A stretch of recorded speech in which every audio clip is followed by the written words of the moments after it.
ассалому алайкум бинандаҳои гиромӣ. барномаи тилоётии ахборро аз телевизиони тоҷикистон манзури шумо менамоем. дар оғоз таваҷҷӯҳ намоед ба сархати хабарҳо.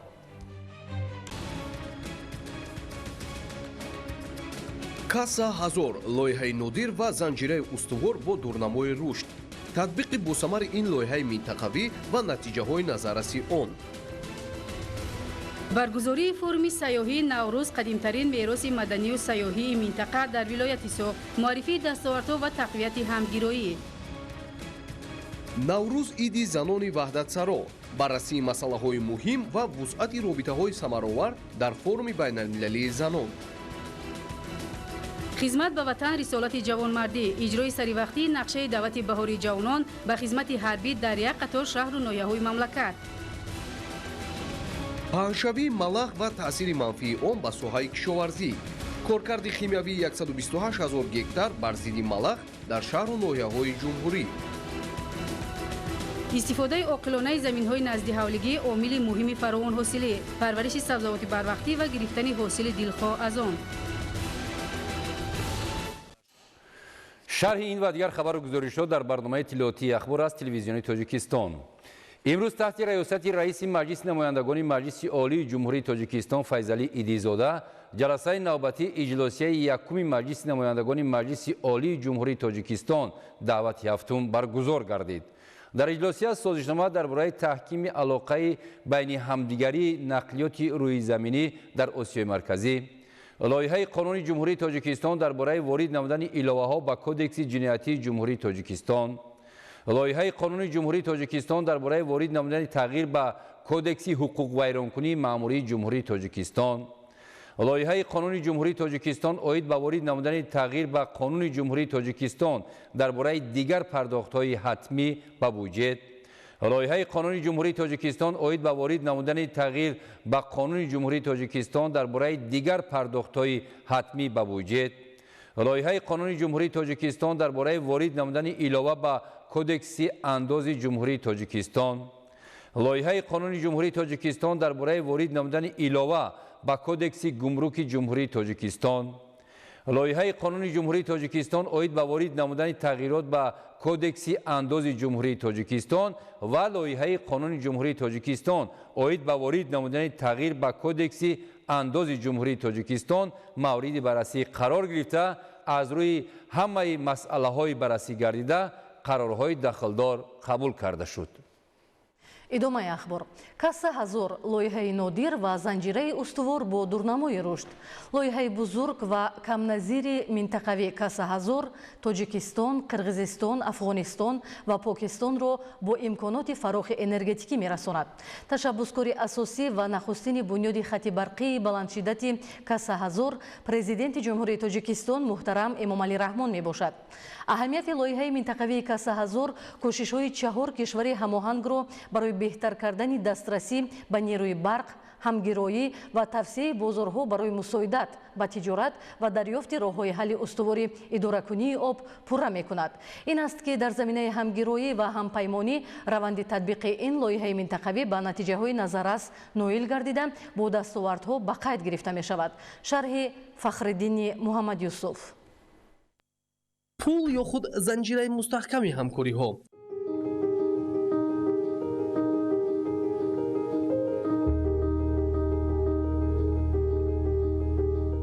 Касса ҳазор лоиҳаи нодир ва дорои дурнамои самаровар имконоти дастрасиро ба иқтисоди қавӣ таҳким хоҳад бахшид. дар марҳилаи кунунӣ дар олам ҷумҳурии Тоҷикистон бо пешоҳангӣ ва иқдомҳои наҷиб аз ҷониби президенти ҷумҳурии Тоҷикистон пешвои миллат муҳтарам Эмомалӣ Раҳмон чун кишвари ташаббускор дар ҳалли масоили глобалӣ ва таъсиргузор дар танзими равандҳои минтақа шинохта шудааст. дар ин замина беҳсозии вазъи соҳаҳои иқтисоди миллӣ бо истифодаи самараноки захираву иқтидориҳои молиявӣ, истеҳсолӣ ва табиии кишвар чун тақозои замон аз рӯи сиёсати самаранок хоста татбиқи барнома ва нақшаҳои ҳадафноки рушд амалӣ мешаванд.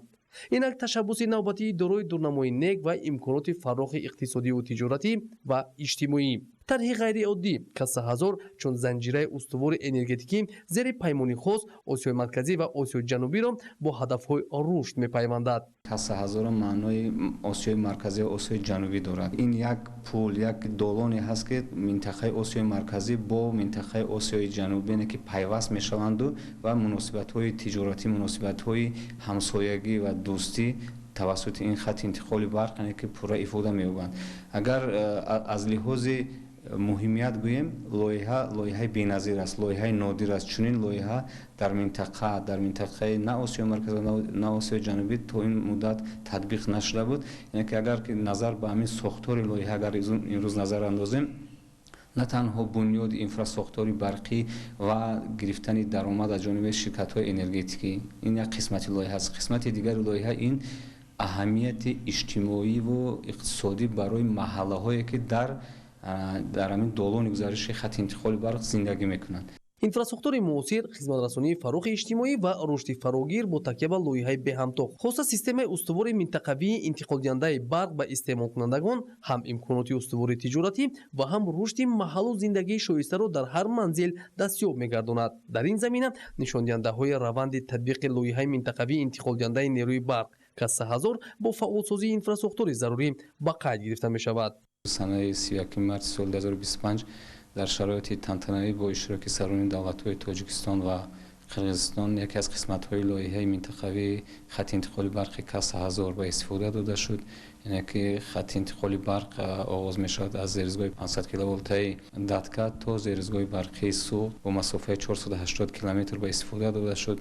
این قسمت خط انتقال برق اصلاً خط انتقال برق جریانی تغییر یابنده میباشد که برای انتقال دادن نیروی برق از جمهوری قرقیزستان به جمهوری تاجیکستان در دایره لایحه کاسا هزار و همچنین در شرایطی از نو پیوستن به نظام یگانه آسیای مرکزی امکان فراهم آورده میشد که در موسمی که تاجیکستان امکانیت صادر کردن نیروی برق را دارد میتونه که توسط این خط انتقال برق به جمهوری قرقیزستان و به طرف جنوب قزاقستان نیز نیروی برق را که استحصال کنه که از دو لحاظ هم میتونه که توسط خط انتقال برق نیروی برق به تاجیکستان وارد کرده شد و همچنین از جمهوری تاجیکستان به جمهوری قرقیزستان و قزاقستان نیروی برق صادر کرده شود. انرژی با اعتماد بنیاد پول انرژتیکی از اساس نکنی تکنیکی اقتصادی لایحه سال 2009 شروع گردیده. سال 2011 از نقطه نظر تجارتی نیز تصدیق شده بود. همین طریق صحیفه نخستین تاریخی 12 می سال 2016 با آغاز روند تطبیق لایحه منطقوی انتقال نیروی برق کاسا هزار باز گردید. در این روز با اشتراک پرزیدنت جمهوری تاجیکستان محترم امامعلی رحمان و نمایندگان والامقام کشورهای تطبیق کننده لایحه کاسا هزار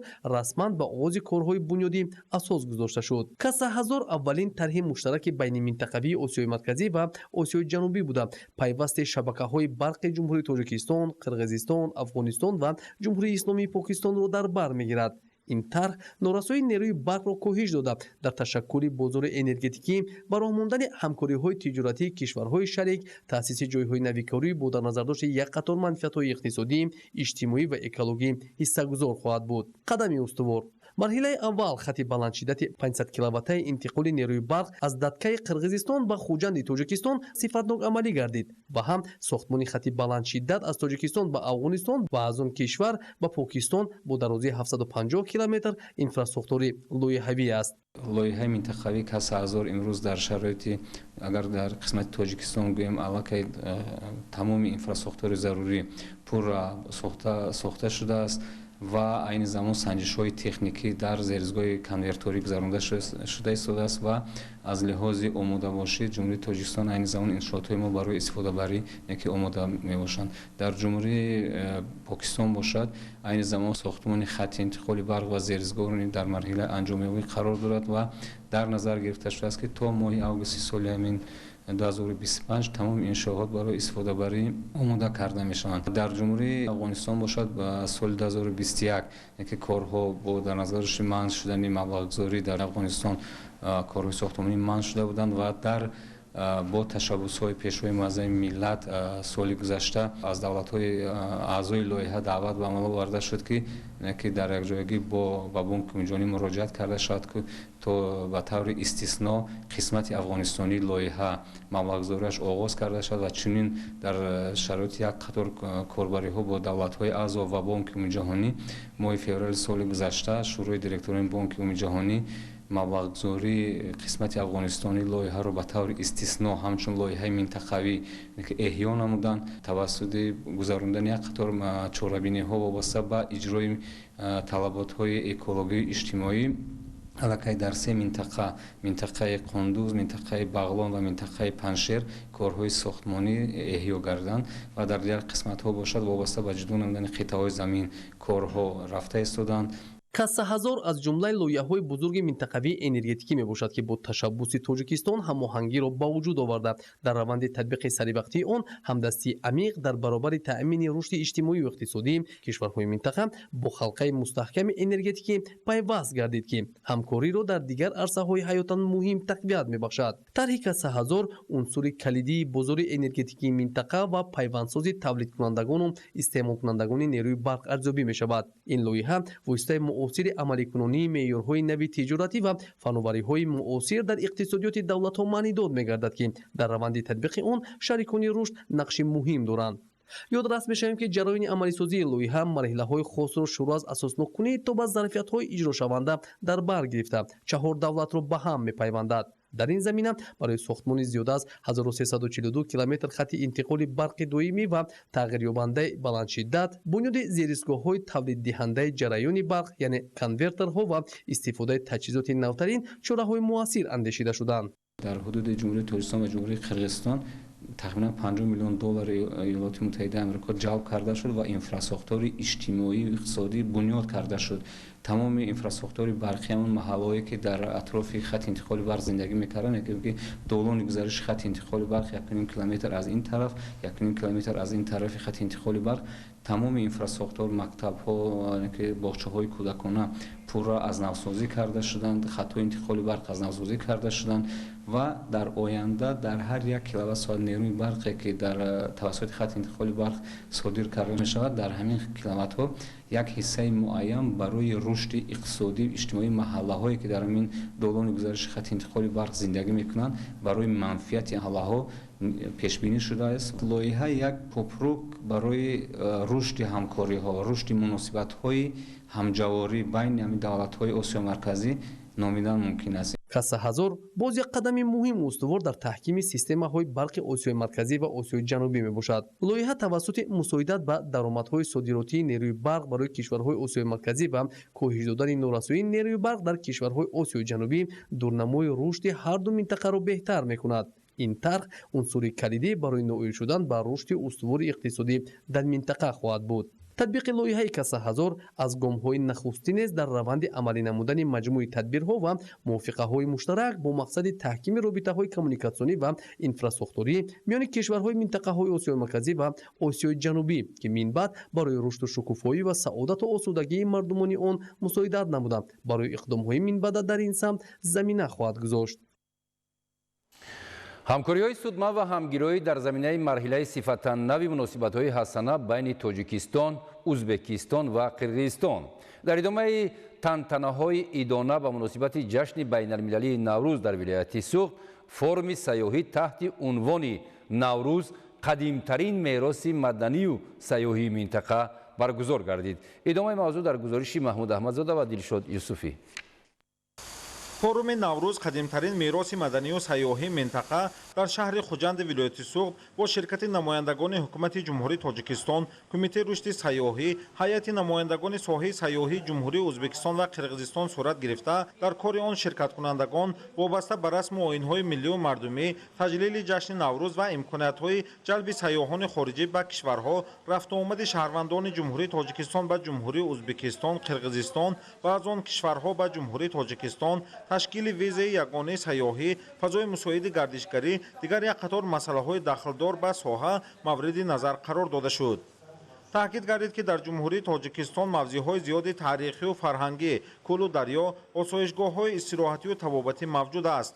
ҳамзамон барои истироҳати хушу хотирмони сайёҳон ҳатсайрҳои нақлиётӣ меҳмонхонаҳо бо шароити замони муосир фаъолият доранд ки таваҷҷӯҳи меҳмонону сайёҳон ба дидани зебоиҳо зиёд аст. аз ин лиҳоз таҳкими робитаҳои кишварҳои минтақа дар самти сайёҳӣ зарур шуморида шуд. дар арафаи ҷашни наврӯзи байналмилал гузаргоҳи байни ҷумҳурии тоҷикистон ва ҷумҳурии қирғизистон боз шуд ки ин сабаби зиёдшавии сайёҳони дохиливу хориҷӣ мебошад. аллакай шумораи зиёди сайёҳони хориҷӣ ҳам аз ҷумҳуриҳои ӯзбекистон ва хосатан худи шаҳрвандони қирғизистон бисёр ворид мешаванд тавассути ин гузаргоҳ. ва албатта ки имрӯз боз ҳам барои рушд ёфтани соҳаи сайёҳӣ форуме ҳаст ки ин ҷонибҳо байни якдигар шартномабандӣ мекунанд ва даъвати якдигар менамоянд. дар форум намояндагони ҷумҳурии қирғизистон ва ӯзбекистон таъкид доштанд ки баҳри минбаъд рушд додани соҳаи сайёҳӣ пеш аз ҳама ба таври муштарак муаррифии имкониятҳои сайёҳии минтақа ба ҷаҳон, фаъолияти ширкатҳои муштарак барои қабули сайёҳони кишварҳои Аврупо, Амрико ва дигар кишварҳои дур барои муаррифии имкониятҳои сайёҳӣ ва ҷалби бештари сайёҳон мусоидат мекунад.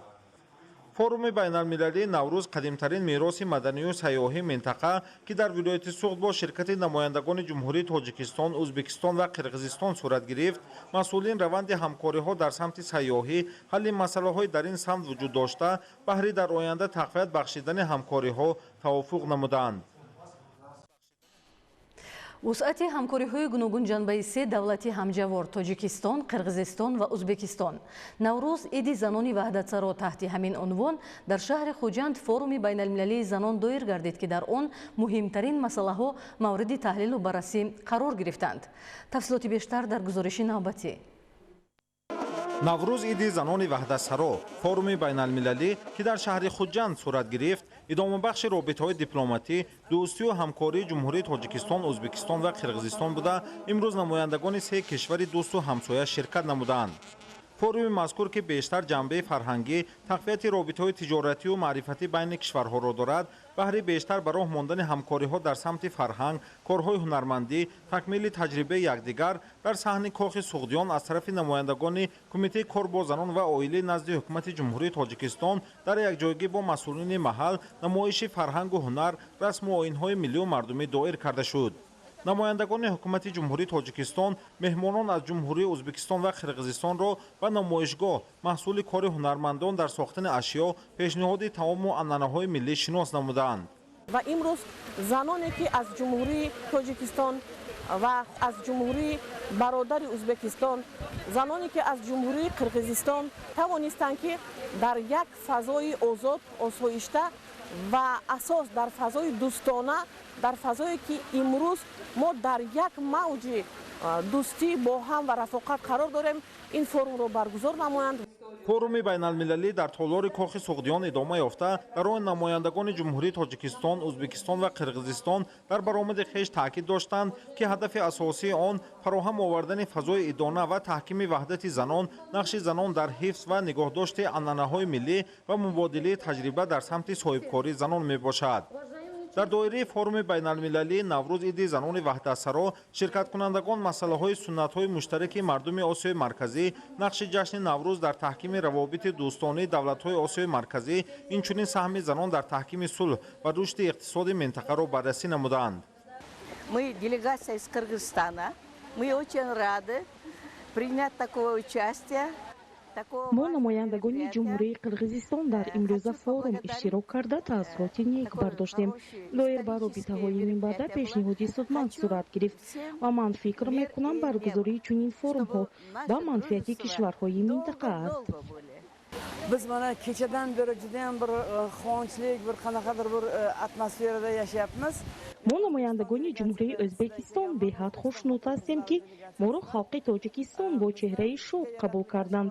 Расму оинҳои мардуми тоҷику ӯзбек ба ҳам бисёр наздик аст. мо имрӯз худро шод ҳис кардем. аз роҳбарони ҷумҳуриҳои Тоҷикистон ва Ӯзбекистон миннат дорем ки робитаҳо нек ба роҳ монда шудааст. мо бо ҳам наздик ҳастем. рафту омад, доду гирифт мекунем. дар имрӯза форум бисёр масъалаҳои муҳими фарҳангӣ ҳамкорӣ мавриди назар қарор гирифт ва мо бояд барои мустаҳкам шудани робитаҳо бештар талош намоем. ҳамзамон зимни ҷаласаҳои панелии форум муовини сарвазири ҷумҳурии тоҷикистон ва муовини сарвазири ҷумҳурии ӯзбекистон зоир ба масъалаҳои муҳим вобаста ба тавсея бахшидани раванди дӯстӣ байни мардуми тоҷику ӯзбек, тақвияти ҳамкориҳо, рафтуомад, баргузории чорабиниҳои фарҳангии муштарак дар ҷумҳурии тоҷикистон ва ҷумҳурии ӯзбекистон бо иштироки занон, такмили таҷрибаи ҳунармандон, қавӣ намудани робитаҳои тиҷоратиро муҳим арзёбӣ карда таъкид доштанд, ки ин омилҳо барои иҷрои бандҳои шартномаҳои байнидавлатӣ ва мустаҳкамшавии робитаҳои дӯстию ҳамсоягӣ мусоидат менамояд. дар заминаи сиёсати бобарору ояндабинонаи сарони давлатҳои дӯсту ҳамсоя, президенти ҷумҳурии тоҷикистон муҳтарам Эмомалӣ Раҳмон, президенти ҷумҳурии Қирғизистон муҳтарам Садир Жапаров ва президенти ҷумҳурии Ӯзбекистон муҳтарам Шавкат Мирзиёев дар ҳошияи тантанаҳои ҷашни байналмилалии Наврӯз дар нуқтаи пайвастшавии сарҳадҳои давлатии Тоҷикистон, Қирғизистон ва Ӯзбекистон стелаи рамзӣ ифтитоҳ гардид. ин сутуни рамзӣ бо нишони эҳтиром ба ҳамсоягии нек, ҳамдигарфаҳмӣ ва талоши муштарак барои пояндагии сулҳу субот бунёд шудааст. шарҳи бештари мавзӯъ дар гузориши Собир Аюбӣ ва Саҳбон Қурбонов. дар рӯзҳои таҷлили наврӯзи фархундапай маросими ифтитоҳи стелаи рамзӣ дар нуқтаи пайванди сарҳадҳои давлатии Тоҷикистон, Қирғизистон ва Ӯзбекистон доир гардида, ин падидаи нек бо ҳарфҳои заррин дар таърихи дӯстии мардуми тоҷику ӯзбек ва қирғиз сабт хоҳад шуд. чорабинӣ дар доираи маросими имзои шартнома миёни ҷумҳурии Тоҷикистон, ҷумҳурии Қирғизистон ва ҷумҳурии Ӯзбекистон дар бораи нуқтаи пайвастшавии сарҳадҳои давлатии се кишвар сурат гирифта, дар он муовинони сарвазири се кишвар ва сокинони вилоятҳои наздисарҳадии Тоҷикистону Ӯзбекистон ва Қирғизистон иштирок намуданд. сарони давлатҳо муҳтарам Эмомалӣ Раҳмон, муҳтарам Садир Жапаров ва муҳтарам Шавкат Мирзиёев дар фазои тантанавӣ дар маросими ифтитоҳи фосилавии стелаи рамзӣ иштирок намуданд. дар майдони ифтитоҳи иншоот садои карнаю сурнай ва мусиқӣ танинандоз гашта, дар чеҳраи иштирокдорони чорабинӣ шодиву нишод, эҳсоси умед ба ояндаи равшан ва итминони комил ба он ки дӯстиву ҳамкории се миллат дигарбора рушд хоҳад кард ҳувайдо буд.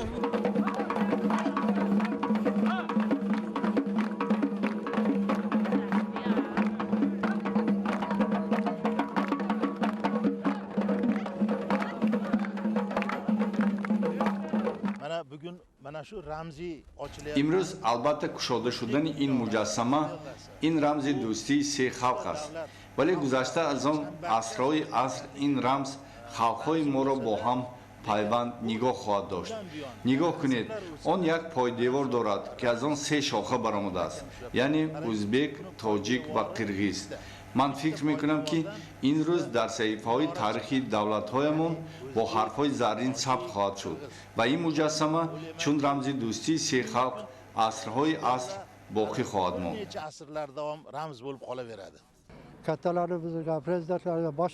ба шарофати сиёсати дурусти роҳбарони давлатҳоямон имкон пайдо кардем ки боз ҳам бо ҳам рафтуомад кунем, муносибатҳои дӯстиямонро идома диҳем. бо шукрона аз он ки дар як замин зиндагӣ дориму аз як ҳаво нафас мекашем, бояд ки мо қирғизҳову тоҷикон ва ӯзбекҳо дасти ҳам гирифта чун дӯсту бародар зиндагӣ кунем. бояд гуфт ки муҳимияти ҳифз ва таҳкими ҳусни ҳамҷаворӣ ва робитаҳои мутақобилан судманди се кишвари ҳамсоя Тоҷикистону Ӯзбекистон ва Қирғизистон ки дар асоси арзишҳои умумии рӯҳонӣ ва анъанаҳои ғании дӯстӣ бунёд ёфтанд ва эҳтироми мутақобила ки аз қаъри таърих реша мегиранд, зимни мулоқоти президенти ҷумҳурии Тоҷикистон муҳтарам Эмомалӣ Раҳмон бо президенти ҷумҳурии Қирғизистон муҳтарам Садир Жапаров ва президенти ҷумҳурии Ӯзбекистон муҳтарам Шавкат Мирзиёев таъкид гардид. президенти давлати мо муҳтарам Эмомалӣ Раҳмон ба имзорасии шартнома миёни ҷумҳурии Тоҷикистон, Қирғизистон ва Ӯзбекистон дар бораи нуқтаи пайвастшавии сарҳадҳои давлатии се кишварро рӯйдоди бисёр муҳим арзёбӣ намуданд. маврид ба зикр аст ки ин рӯйдод рамзи эҳтиром, ҳамдигарфаҳмӣ ва талоши муштарак барои сулҳу шукуфоист. Собир Аюбӣ, Саҳбон Қурбонов, Ахбор. мавзӯи дигар: خدمت به وطن قرض وجدانی و فرزندی بوده. با اجرای آن جوانان از مکتب شجاعت و مردانگی میگذرند و جسماً و روحاً آب و تاب مییابند. دوامی سالهای صاحب استقلالی با دستگیری همه‌جانبه پرزیدنت جمهوری تاجیکستان پیشوای ملت محترم امامعلی رحمون اینفراساختور ارتش ملی مکمل گردیده آن به یک نیروی پرقدرت و کفیل امنیت و آرامی مملکت تبدیل یافته است. همین است که جوانان با افتخارات خاص به صف قواهای مسلح جمهوری تاجیکستان شامل گردیده خدمت حربی را با صداقت و متین ارادگی ادا می‌نمایند. در روز اول دعوت بهاری جوانان به خدمت حربی پرره اجرا شدن نقشه دعوت در یک قطار شهر و ناحیه‌های مملکت دلیل این گفته‌ها میباشد. با مقصد خوش و خاطرمند گذراندن معرکه گسیل نوسکران به صف قواهای مسلح کشور در ناحیه واسه چهاربینی با شکوه برگزار گردید که در آن سابقه‌داران مهنت، کارمندان کسب و کار گوناگون، جوانان شجاع و دلیر و والدان دعوت شوندگان اشتراک نمودند. ضمن جمع‌آمدی تنتنوی از جسارت و مردانگی حامیان وطن یادرس شده پیش از همه به پدر و مادران و آموزگاران برای تربیت درست چنین جوانان با متانت اظهار قناعتمندی کرد و افزود هر یک جوان دوران صاحب استقلال درک می‌نماید که سرفرمانده عالی قواهای مسلح جمهوری تاجیکستان گنرال ارتش محترم امامعلی رحمون کفیل اصلی صلح و ثبات و امنیت تو یکپارچگی تاجیکستان میباشند. از این رو دعوت به عمل آورده شد که نه تنها در زبان بلکه در عمل تمام نیروی خود را به آن روانه سازیم تا در کار و پیکار روزمره خود پیروان واقعی پیشوای ملت باشیم. ما سید سید محمد بعد ختم فاکولته مالیه و قرض دانشگاه انقلاب با کمیسریات حربی ناحیه آمده خود را ثبت نام کرده و در قطار دیگر جوانها همچون سرباز وطن و صف ارتش ملی روانه می‌گردم. می‌خواهم که وطن خود را محافظت نمایم. سر وقت با کمیسریات حربی حاضر شدن جوانمردان سین دعوتی بعد ختم مؤسسه‌های عالی کسبی و در زمینه اجرای نقشه دعوت بهاری جوانان و صف قواهای مسلح در ناحیه وسه شهادت اندیشیدن تدبیرهای سری وقتی در سمت بلند برداشتن عامه فهمانی و بیدار نمودن احساس وطن پرستی جوانان از جانب مسئولان میباشد. از چهره والدان دعوت شدگان بر علا عیان بود که آنها از تربیت حربی وطندوستی و اجرای قرض وجدانی فرزندان خود افتخار و سرفرازند. من عبدالحق زاده سنت الله حبیب الله از جماعت خدای رجب دهه پیشانی بالا امروز به صف قواهای مسلح جمهوری تاجیکستان دعوت شدم و خدمت حربی که 2 ساله است آن را به اتمام رسانم. من میخواهم بهر کشور صادقانه خدمت کردم و از پدر و مادران خودم و دیگران را محافظت کنم. با این مناسبت از جانب زنان و بانوان مراسم نانگزان صورت گرفت که این پیش از همه با مقصد هوسمندگردانی بهتر نمودن روند دعوت جوانان به صف قواهای مسلح بلند برداشتن حس وطندوستی و افتخار ملی جوانان نگرانیده شده است. در ادامه چهاربینی با چند تن نوسکران که با کورس‌های کوتاه مدت رانندگی فرا گرفته شدند در وضعیت تنتنوی شهادتنامه‌های رانندگی اینچنین و دیگر جوانان دلیر و حامی وطن که امروز سربلندانه راه خدمت در صف ارتش را پیش گرفتند افتخارنامه‌های کمیته اجرایی حزب خلقی دموکراتیک تاجیکستان و بخش کار با جوانان و ورزش ناحیه وسه سپرده شد. در فرجام برای والیدروحی اشتراکچیان چهاربینی برنامه مکمل فرهنگی عبارت از سرود و ترانه‌های دلنشین پیشنهاد کرده شد. این تنتنه شادی و فرح ساکنان ناحیه میر سعید علی حمدانی است که به مناسبت آغاز موسم بهاری گسیل نودعوت شدگان برای شامل شدن به صف قواهای مسلح مملکت در هماهنگی با نوای سرود و موسیقی و شعار و آویزه‌های جشنی فضا را فراگیر شده است. به این مناسبت با اشتراک نمایندگان مقامات اجرایی حکومت دولتی، نمایندگان کسب و کار گوناگون، گروه نودعوت شدگان و والدان آنها شروع از نزد مؤسسه کمیسریات حربی ناحیه تا کوچه مرکزی که مکان اساسی برگزاری چهاربینی جشنی انتخاب شده بود با طبل شادی و سرور به انتها راهپیمایی ادانه دایر گردید. آراستن چنین مراسم جشنی و در شکل عمومی قید کردن روز گسیل نوسکران که به حکم عنعنه درآمده است رمزی بوده بیانگر تامین صلح و ثبات در کشور و متحدی مردم تاجیکستان است که سرچشمه اساسی پایداری این ارزش‌ها پیش از همه از استواری ارتش ملی ابتدا می‌گیرد. پس می‌سازد که این روز را با افتخار تجلیل کرد. با تشبث و دستگیری‌های همیشگی سرفرمانده عالی قواهای مسلح پرزیدنت جمهوری تاجیکستان پیشوای ملت محترم امامعلی رحمون تجدید و نوسازی اینفراساختور قسم‌های حربی تامین گردیده برای سربازان و افسران قسم‌های نظامی شرایط و امکانات خوب خدمتی فراهم آورده شده است. جوانان نیز با درک مسئولیت بزرگ وطنداری خود را همچون نیروی پراقتدار حمایتگر سرحد دولتی و پاسداران دستاورد و ارزش‌های عمومی ملی دانسته همچون سربازان غیور و شجاع وطن عزم دارند که بهر حفظ و تامین امنیت و آرامی سرتاسر تاجیکستان صاحب استقلال خدمت مادر وطن را سربلندانه ادا می‌نمایند.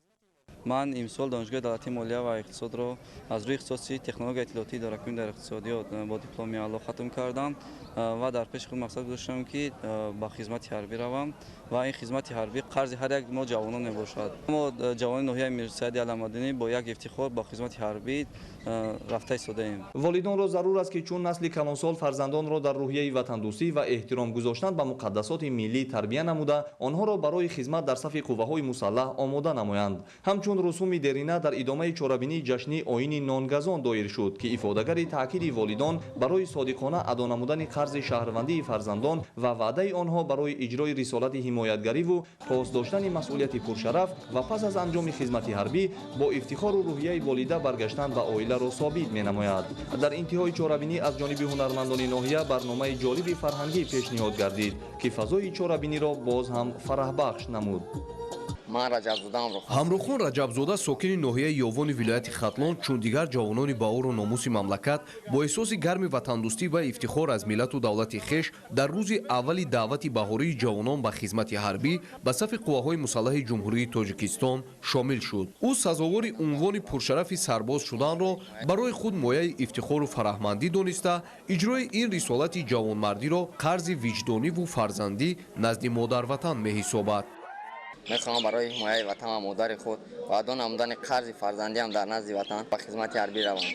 ман мисли дигар ҳамсолонам ба комиссарияти ноҳияи ёвон омада худамро ба қайд монда дар ронандагӣ хонда соҳиби категорияи Б гаштам. дар ин рӯз шодиву нишоти волидайн ва даъватшавандагон беҳаду канор буд.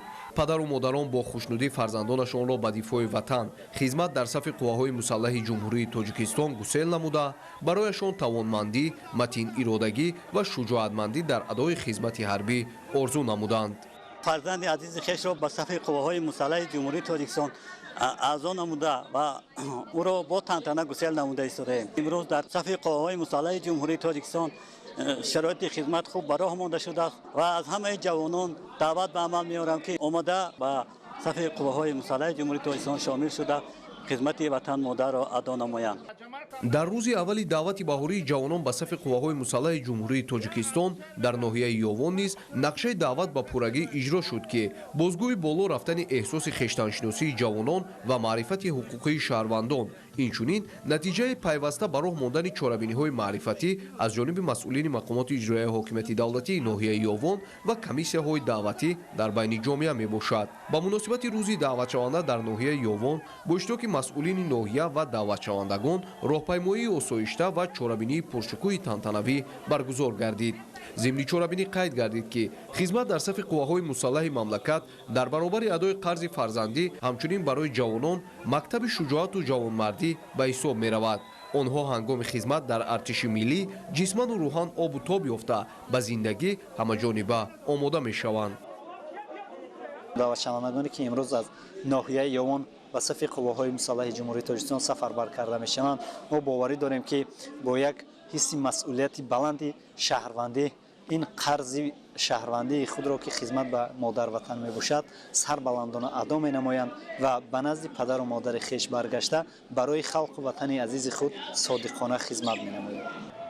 дар заминаи дастгирӣ ва ғамхориҳои пайвастаи ҳукумати мамлакат хоса президенти ҷумҳурии тоҷикистон пешвои миллат муҳтарам эмомалӣ раҳмон сол аз сол инфрасохтори қувваҳои мусаллаҳи мамлакат мукаммал гардида шароити хизмат ва буду боши сарбозону афсарон беҳтар шуда истодааст. ҳамин аст ки ҷавонон бо ифтихороти хос ва эҳсоси гарми ватандӯстӣ ба сафи артиши миллӣ пайваста дар ҳимояи марзу буми ватан ҳифзи дастовардҳои соҳибистиқлолӣ ва таъмини амнiyatu оромӣ саҳм мегузоранд. маъракаи баҳории даъвати ҷавонон ба сафи қувваҳои мусаллаҳи мамлакат дар шаҳри Исфара муташаккилона оғоз гардида гурӯҳи аввалини ҷавонони матинирода ки бо амри дилу виҷдон азми хизмати модар ватан карданд бо тантана ба хизмати ҳарбӣ гуселонида шуданд. дар нахустин рӯзи сафарбарнамоӣ ва гусели ҷавонон ба сафи қувваҳои мусаллаҳи мамлакат ҷамоатҳои диҳотӣ воруху чоркӯҳ аз иҷрои меъёрҳои муқарраршудаи даъватӣ бо сарбаландӣ паём расониданд ки аз оғози нек ва муташаккилонаи маъракаи даъватӣ башорат медиҳад. ҳифзи сулҳу субот ва побарҷо нигоҳ доштани истиқлоли давлатӣ вазифаи мо ҷавонмардон аст.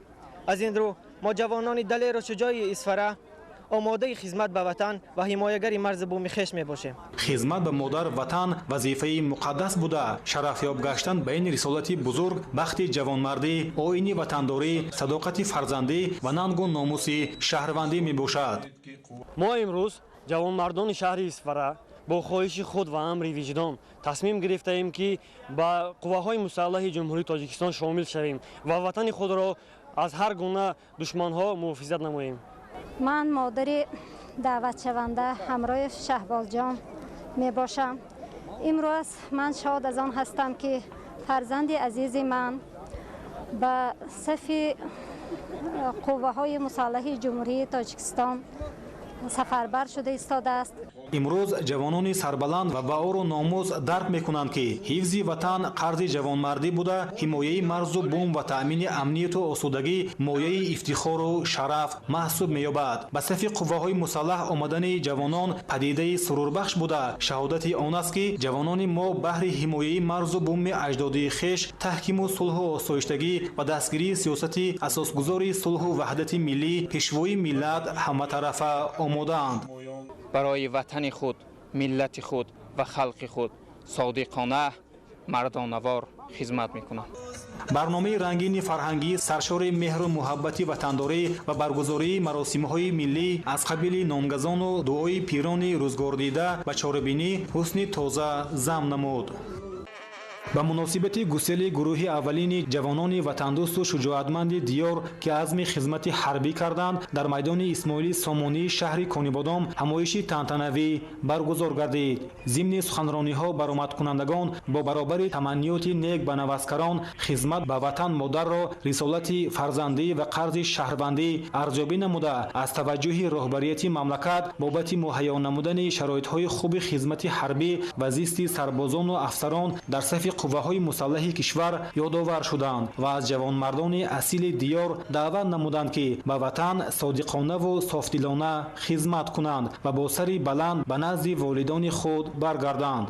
من احمد فیضجان به قواهای مسلح جمهوری تاجیکستان رفته ایستاده‌ام. به جوانمردهای جمهوری تاجیکستان می‌خواهم که به مثل ما به قواهای مسلح جمهوری تاجیکستان روند. روحیه بالیده آمادگی جوانمردان شجاع بهر حفظ مرز و بوم و وطن عزیزمان کس را مطمئن می‌سازد که جوانان تاجیک در راه تأمین امنیت ملت و دولت با هر قیمت آماده هستند. خدمت در صف قواهای مسلح تاجیکستان و حفظ مرز و بوم کشور وظیفه مقدس هر جوانمرد بوده. در ناحیه سپیتامین جوان پسران سن دعوتی از 6 جماعت دهات ناحیه عزم قوی گرفتند که قرض شهروندی خود را در نزد وطن مادر شرفمندانه ادا نمایند. به مناسبت روز دعوت شونده و گسیل جوانان سن دعوتی به خدمت در صف قواهای مسلح مملکت در خیابان مرکزی ناحیه سپیتامین همایش دایر کرده شد. تاکید گردید که عباره وطن مادر در قلب هر یک جوان تاجیک احساس بلند فرزندی را بیدار کرده آنها را بهر صداقت به آب و خاک میهن و حفظ آن وادار میسازد. امروز قواهای مسلح تاجیکستان صاحب استقلال قابلیت حفظ مرز و بوم کشور خود را دارد و خلق تحت حمایه این نیروی توانا حیات آسایشته به سر میبرند. در ناحیه سپیتامین با تقویت درس‌های آمادگی دفاع حربی، مشغولیت‌های وطنپرور، اشتراک خوانندگان صنف‌های بالایی مؤسسه‌های تعلیمی در روزهای درهای گشاد در قسم‌های حربی و مسابقه‌های حربی ورزشی بهره در ضمیر نسل نورس بیدار نمودن حس بلند میهندوستی، کارهای ترغیباتی و تشویقاتی به راه مانده شده. امروز والدین و جوانان درک می‌نمایند که هر فرد جامعه جهت حمایت و رشد ساحه‌های مملکت خدمت در صف قواهای مسلح مملکت باید وظیفه خویش را اجرا نماید.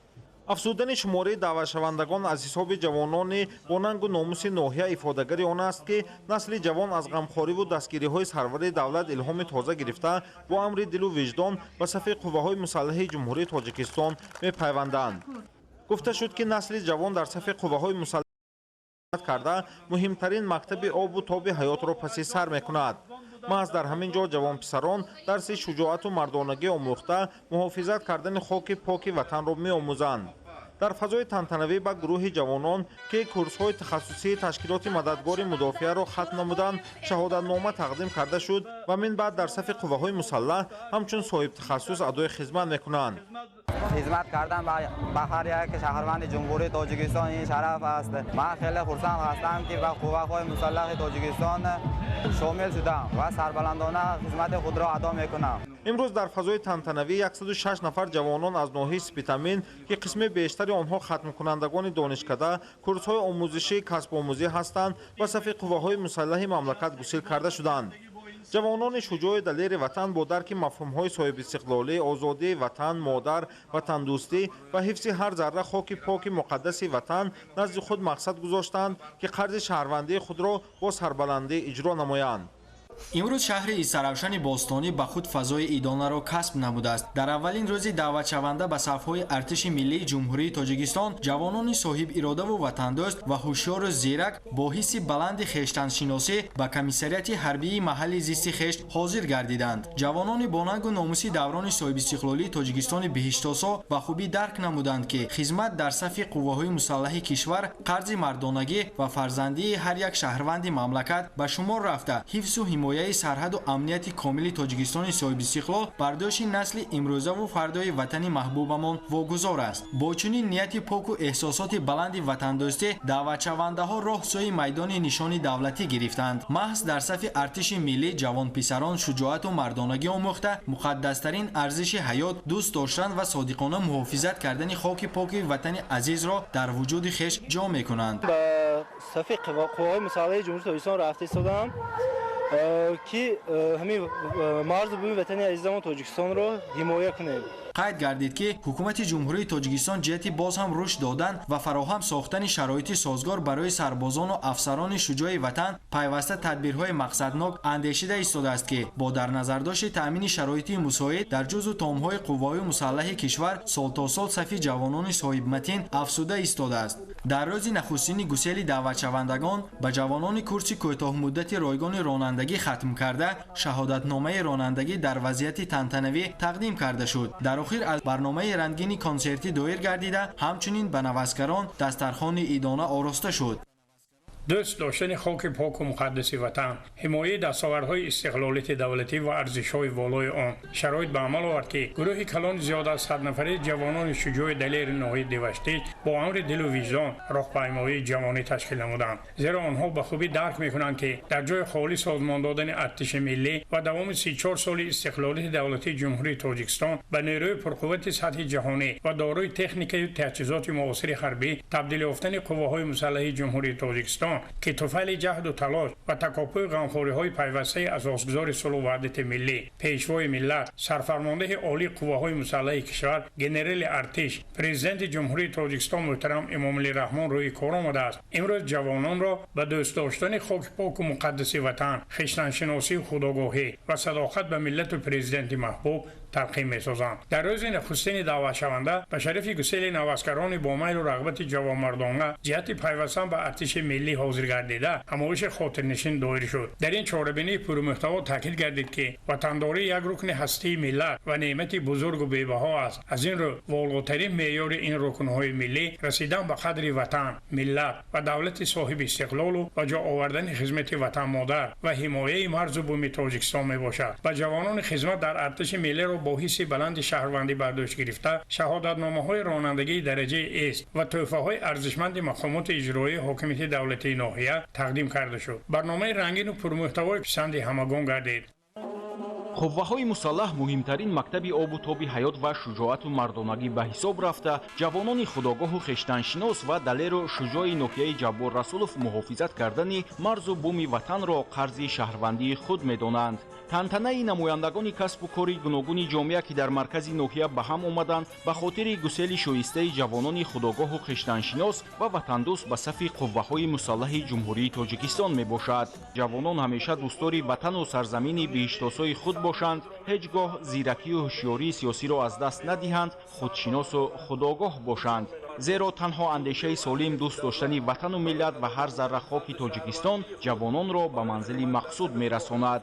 соли равон дар даъвати баҳорӣ шумораи ҷавонони далеру шуҷоъ ки бо амри дилу виҷдон барои адо намудани қарзи шаҳрвандии худ ба сафи қувваҳои мусаллаҳ шомил мешаванд зиёд гардидааст ва иштирокдорон аз масъулиятшиносии ташаббуси ватандӯстона ҳуввияти баланди миллӣ ва матонату ҷавонмардии ҷавонони ба хизмати ватан ҳозиршуда ёдовар шуда ба волидайни онҳо барои тарбияи ҷавонписарони боғайрату баномус изҳори сипос намуданд.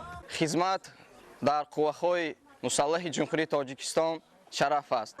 дар ноҳияи ҷаббор расулов ҷамоати деҳоти ҳаёти нав аз аввалинҳо шуда дар рӯзи якум нақшаи даъвати баҳориро 100% иҷро намуд. дар идомаи чорабинӣ ба даъватшавандаҳое ки ба таври ройгон дар курсҳои ташкилоти мададкори мудофиа таҳсил намуданд шаҳодатномаҳои ронандагӣ тақдим карда шуд. ҷавонони навдаъватшуда дар назди аҳли ҷамомат бо тантана ваъда доданд ки дар сафи қувваҳои мусаллаҳи мамлакат хизмати модар ватанро бо сари баланду дили пок адо хоҳанд кард. ба сафи қувваҳои мусаллаҳи ҷумҳурии тоҷикистон мана сидқи дилам рафтосиям ва ватан ба модар хизмат мекунам. дар қисми фарҳангии маросими гусели навдаъватшудагон ба хизмати ҳарбӣ барномаи рангини консертӣ ки фарогири суруду таронаҳои ватандӯстона буд манзури иштирокчиён гардид. рӯҳияи болида омодагии ҷавонмардони шуҷоъ баҳри ҳифзи марзу буми ватан иштирокдорони ин чорабинии бошукӯҳро мутмаин сохт ки ҷавонони тоҷик дар роҳи таъмини амнияти миллату давлат ҳамеша омода мебошанд. ба муносибати рӯзи даъватшаванда ҳамоиши мутантан доир карда шуд. дар рӯзи нахустини даъватшаванда ба 35 нафар ҷавонони курси кӯтоҳмуддати ройгони ронандагии дараҷаҳои Б ва С-ро шаҳодатномаи ронандагӣ тақдим карда шуд. маврид ба таъкид аст ки 115 нафар ҷавонон курсҳои кӯтоҳмуддати ройгони ҷамъияти ихтиёрии омӯзиши нақлиётро хатм карда барои хизмат дар сафҳои қувваҳои мусаллаҳи ҷумҳурии тоҷикистон шомил гардиданд. маъракаи нонгазони ҷавонони сарбаланду хуштолии хизмати модарватанро бар дӯш гирифта хеле хотирмону ҷаззоб идома ёфт. барномаи рангини фарҳангӣ ки иборат аз шеъру сурудҳои дар ситоиши тоҷикистони бииштосо ватани бостонии тоҷикон садоқат ба президенти мамлакат ва айёми нотакрори ҷавонӣ буданд ба ширкаткунандагони ҳамоиш ва ҷавонон хеле писанд омад. дар майдони нишони давлатии маркази ноҳияи айнӣ маросими бо тантанаи гусели даъватшавандагони солҳои таваллуди 1998 то 2007 ба сафи қувваҳои мусаллаҳи ҷумҳурии тоҷикистон баргузор гардид. маҳз бо сиёсати хиратмандонаи асосгузори сулҳу ваҳдати миллии пешвои миллат президенти ҷумҳурии тоҷикистон муҳтарам эмомалӣ раҳмон мақоми ҳомиёни ватан имрӯз дар кишвари мо мавқеи устувор дорад ва шароити будубоши хизмати сарбозону афсарон дар сатҳи баланд қарор гирифтааст. ҷавонон имрӯз ба ҳисси баланди ватандорӣ барои ободию осоиштагии ватан модар камари ҳиммат бастанд. имрӯз ҷавонони бонангу номуси мо хуб дарк менамоянд ки хизмат ба ватан барои онҳо қарзи муқаддаси фарзандӣ ва рисолати ҷавонмардист. маҳз дар сафи қувваҳои мусаллаҳ ҷавонписарон дарси шуҷоату мардонагӣ меомӯзанд. қарзи фарзандиву ҷавонмардӣ муҳофизати хоки поки ватан модарро ба ҷо меоваранд ки шарафи бузургтарин барои ҳар як ҷавонмард маҳсуб меёбад. дар ҷараёни чорабинӣ ба 30 нафар навазкарон шаҳодатномаи ронандагӣ супорида шуд.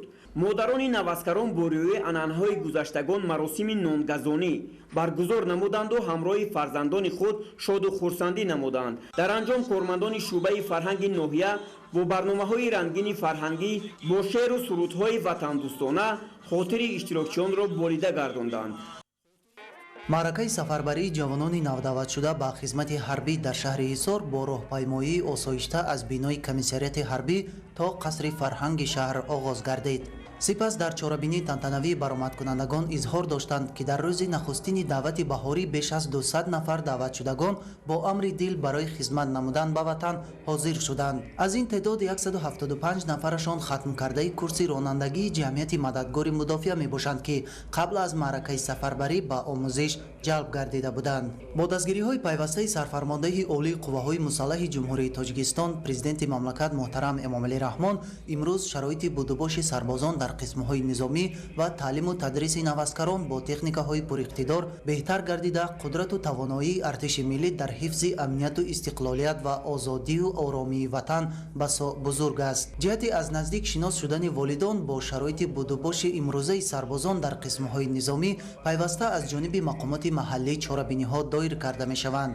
мавриди зикр аст ки ҳукумати ҷумҳурии тоҷикистон ҷавононро ҳамчун нерӯи созандаву бунёдкор пешбарандаи ҷомеаи навини кишвар ва ояндаи халқамон эътироф карда дар ҳалли муҳимтарин масъалаҳои ҳаёти ҷомеа ва давлат ба онҳо такя мекунад ва ҷиҳати фароҳам овардани тамоми имкониятҳои замони муосир ба ин қишри ҷомеа тадбирҳои муҳим андешида мешавад. дар идома чанде аз падару модарон ҷиҳати бедор намудани эҳсоси ватандӯстии фарзандон ва роҳнамоӣ намудани онҳо ба хизмати модарватан қадрдонӣ карда шуданд. сипас ба як қисме аз даъватшудагон шаҳодатномаи ронандагӣ тақдим гардид. барномаи рангини фарҳангии аҳли ҳунар ҷиҳати хотирмон гузаронидани рӯзи даъватшаванда манзури аҳли толор гардонида шуд. дар нахусти рӯзи даъвати баҳории ҷавонон ба сафи қувваҳои мусаллаҳи ҷумҳурии тоҷикистон 250 нафар даъватшаванда ба комиссарияти ҳарбии шаҳри турсунзода ҳозир шуда бо ҳисси баланди меҳанпарастӣ барои ҳифзи ватан, эҳтироми меҳнату фаъолияти наслҳои имрӯзаи оянда, таъмини амният ва ҳимояи марзу буми давлат ба сафи қувваҳои мусаллаҳ сафарбар шуданд. иттилоъ дода шуд ки ҷамоатҳои деҳоти ба номи ҷурараҳмон ва пахтаобод нахустин шуда нақшаи даъвати баҳориро ба пуррагӣ иҷро намуданд. ҳамасола барои дастгирии ҷавонон дар назди ташкилоти ҷамъиятии мададгори мудофиаи ҷумҳурии тоҷикистон барои қувваҳои мусаллаҳи мамлакат мутахассисони техникӣ омода гардида бо шаҳодатномаи ронандагии ройгон таъмин карда мешаванд. дар ин раванд ҷавонони шаҳри турсунзода низ қабл аз маъракаи сафарбарӣ дар курсҳои омодагии мутахассисони техникӣ иштирок намуда акнун соҳиби ҳуҷҷати ронандагӣ гардиданд. қувваҳои мусаллаҳи ҷумҳурии тоҷикистон дар пойдории истиқлолият, ҳимояи соҳибихтиёрӣ, таъмини сулҳу субот, ҳифзи амнияти давлат ва ҷомеа қарор дошта такягоҳ ва сипари боэътимоди миллат ба ҳисоб меравад. бояд қайд намуд ки хизмат ба ватан ва ҳифзи оромию осоиштагии сарзамини муқаддас қарзи шаҳрвандии ҳар як ҷавони баору баномус ба ҳисоб рафта сафи қувваҳои мусаллаҳ мактаби обутоби сиёсӣ, ҳарбию интизомӣ, ҷасорату матонат, дӯстию рафоқат ва худшиносию меҳанпарастӣ мебошад. маросими сафарбарии даъватшудагон ба хизмати модар ватан дар шаҳри турсунзода бо баргузории чорабинии фарҳангӣ анҷом ёфт. дар ин рӯз ҷавонони ноҳияи шаҳри нав низ ҷиҳати пайвастан ба сафи қувваҳои мусаллаҳи ҷумҳурии тоҷикистон омодагии хешро изҳор намуда бо ҳисси баланди миллию хештаншиносӣ ба хизмати модар ватан сафарбар шуданд. рӯзи даъватшаванда бо баргузории чорабинии тантанавӣ оғоз гардида табрикоти самимӣ ва дуои неки волидон ба фарзандон барои хизмати арзанда кардан ба меҳани аҷдодӣ ироа гардид. ҳимояи марзу буми кишвар ва нигоҳ доштани оромию осудагии мамлакат аз худшиносӣ, худогоҳӣ ва садоқат ба давлату миллат инчунин ватандӯсту меҳанпараст будани ҳар як ҷавони мамлакат дарак медиҳад. зимни баргузории чорабинии тантанавӣ ба даъватшудагоне ки курсҳои кӯтоҳмуддати ронандагиро омӯхтаанд шаҳодатномаи ронандагӣ тақдим гардида сипас чун анъанаи халқи тоҷик маросими нонгазон доир карда шуд. ҳифзу ҳимояи марзу буми ватан, арзишҳои миллӣ, пост доштани дастовардҳои замони соҳибистиқлолии кишвар рисолати ҳар як шаҳрванди мамлакат мебошад. хизмат дар артиш мактаби бузург аст ва ҷавонони мо сабақи мардонагию шуҷоатмандиро бояд аз ин мактаб биомӯзанд. боиси ифтихор аст ки ҳамасола ҷавонони мамлакат бо ғурур ва нангу номуси ҷавонмардона ҷиҳати иҷрои қарзи шаҳрвандӣ ба сафи қувваҳои мусаллаҳ мепайванданд. имрӯз низ ҷавононро мебояд беш аз ҳар вақти дигар сарҷам бошанд, саъю талоши худро ба хотири ҳимояи арзишҳои миллӣ, ҳифзи истиқлолу озодӣ, манфиатҳои давлату миллат ва амнияту ободии ватан равона намуда хизмати модар ватанро сарбаландона иҷро намоянд. суруду таронаҳои ватандӯстонаи ҳунармандони шӯъбаи фарҳанги ноҳия ба чорабинии рӯзи даъватшаванда ҳусни анҷом бахшид. ба муносибати рӯзи даъватшаванда чун дигар шаҳру ноҳияҳои мамлакат дар ноҳияи варзоб низ чорабинии тантанавӣ ва роҳпаймоӣ баргузор гардид. дар рӯзи аввали даъвати баҳории ҷавонон ба сафи қувваҳои мусаллаҳи ҷумҳурии тоҷикистон дар ноҳияи варзоб падару модарон бо хушнудии фарзандонашонро ба хизмати ҳарбӣ, иҷрои қарзи фарзандӣ назди ватан модар гусел намуда, онҳоро ба хизмати содиқона дар ҳимояи марзу буми кишвар ва муқаддас донистани арзишҳои миллию давлатӣ ҳидоят карданд. ба сафи қувваҳои мусаллаҳи ҷумҳурии тоҷикистон дохил мешавам ва аз ҳамсолони худ даъват менамоям ки омада ба сафи қувваҳои мусаллаҳи ҷумҳурии тоҷикистон дохил шуда хизмати модар ватанро мардонавор иҷро намоянд. давоми солҳои соҳибистиқлолӣ бо дастгирии ҳамаҷонибаи президенти ҷумҳурии тоҷикистон пешвои миллат муҳтарам эмомалӣ раҳмон инфрасохтори артиши миллӣ мукаммал гардида он ба як нерӯи пурқудрат ва кафили амнияту оромии мамлакат табдил ёфтааст. ҳамин аст ки ҷавонон бо ифтихори хос ба сафи қувваҳои мусаллаҳи ҷумҳурии тоҷикистон шомил гардида хизмати ҳарбиро бо садоқату матиниродагӣ адо менамоянд. хизмат барои ҳар як марди шуҷои ватан қарз аст. ба қувваи мусаллаҳи ҷумҳурии тоҷикистон рафта истодаам. даъват менамам ки ба қувваи мусаллаҳи ҷумҳурии тоҷикистон ҳамчун мардонавор омада хизмат намоянд. хизмат ба ватан қарзи виҷдонӣ ва фарзандӣ буда бо иҷрои он ҷавонон аз мактаби шуҷоату мардонагӣ мегузаранд ва ҷисману рӯҳан обутоб меёбанд. дар идомаи чорабинӣ машқҳои тактикӣ манзури иштирокчиён карда шуд. ҳамчунин баҳри болидахотирии иштирокчиён барномаи рангини фарҳангӣ фароғатӣ иборат аз суруду таронаҳои ватандӯстона пешниҳод гардид.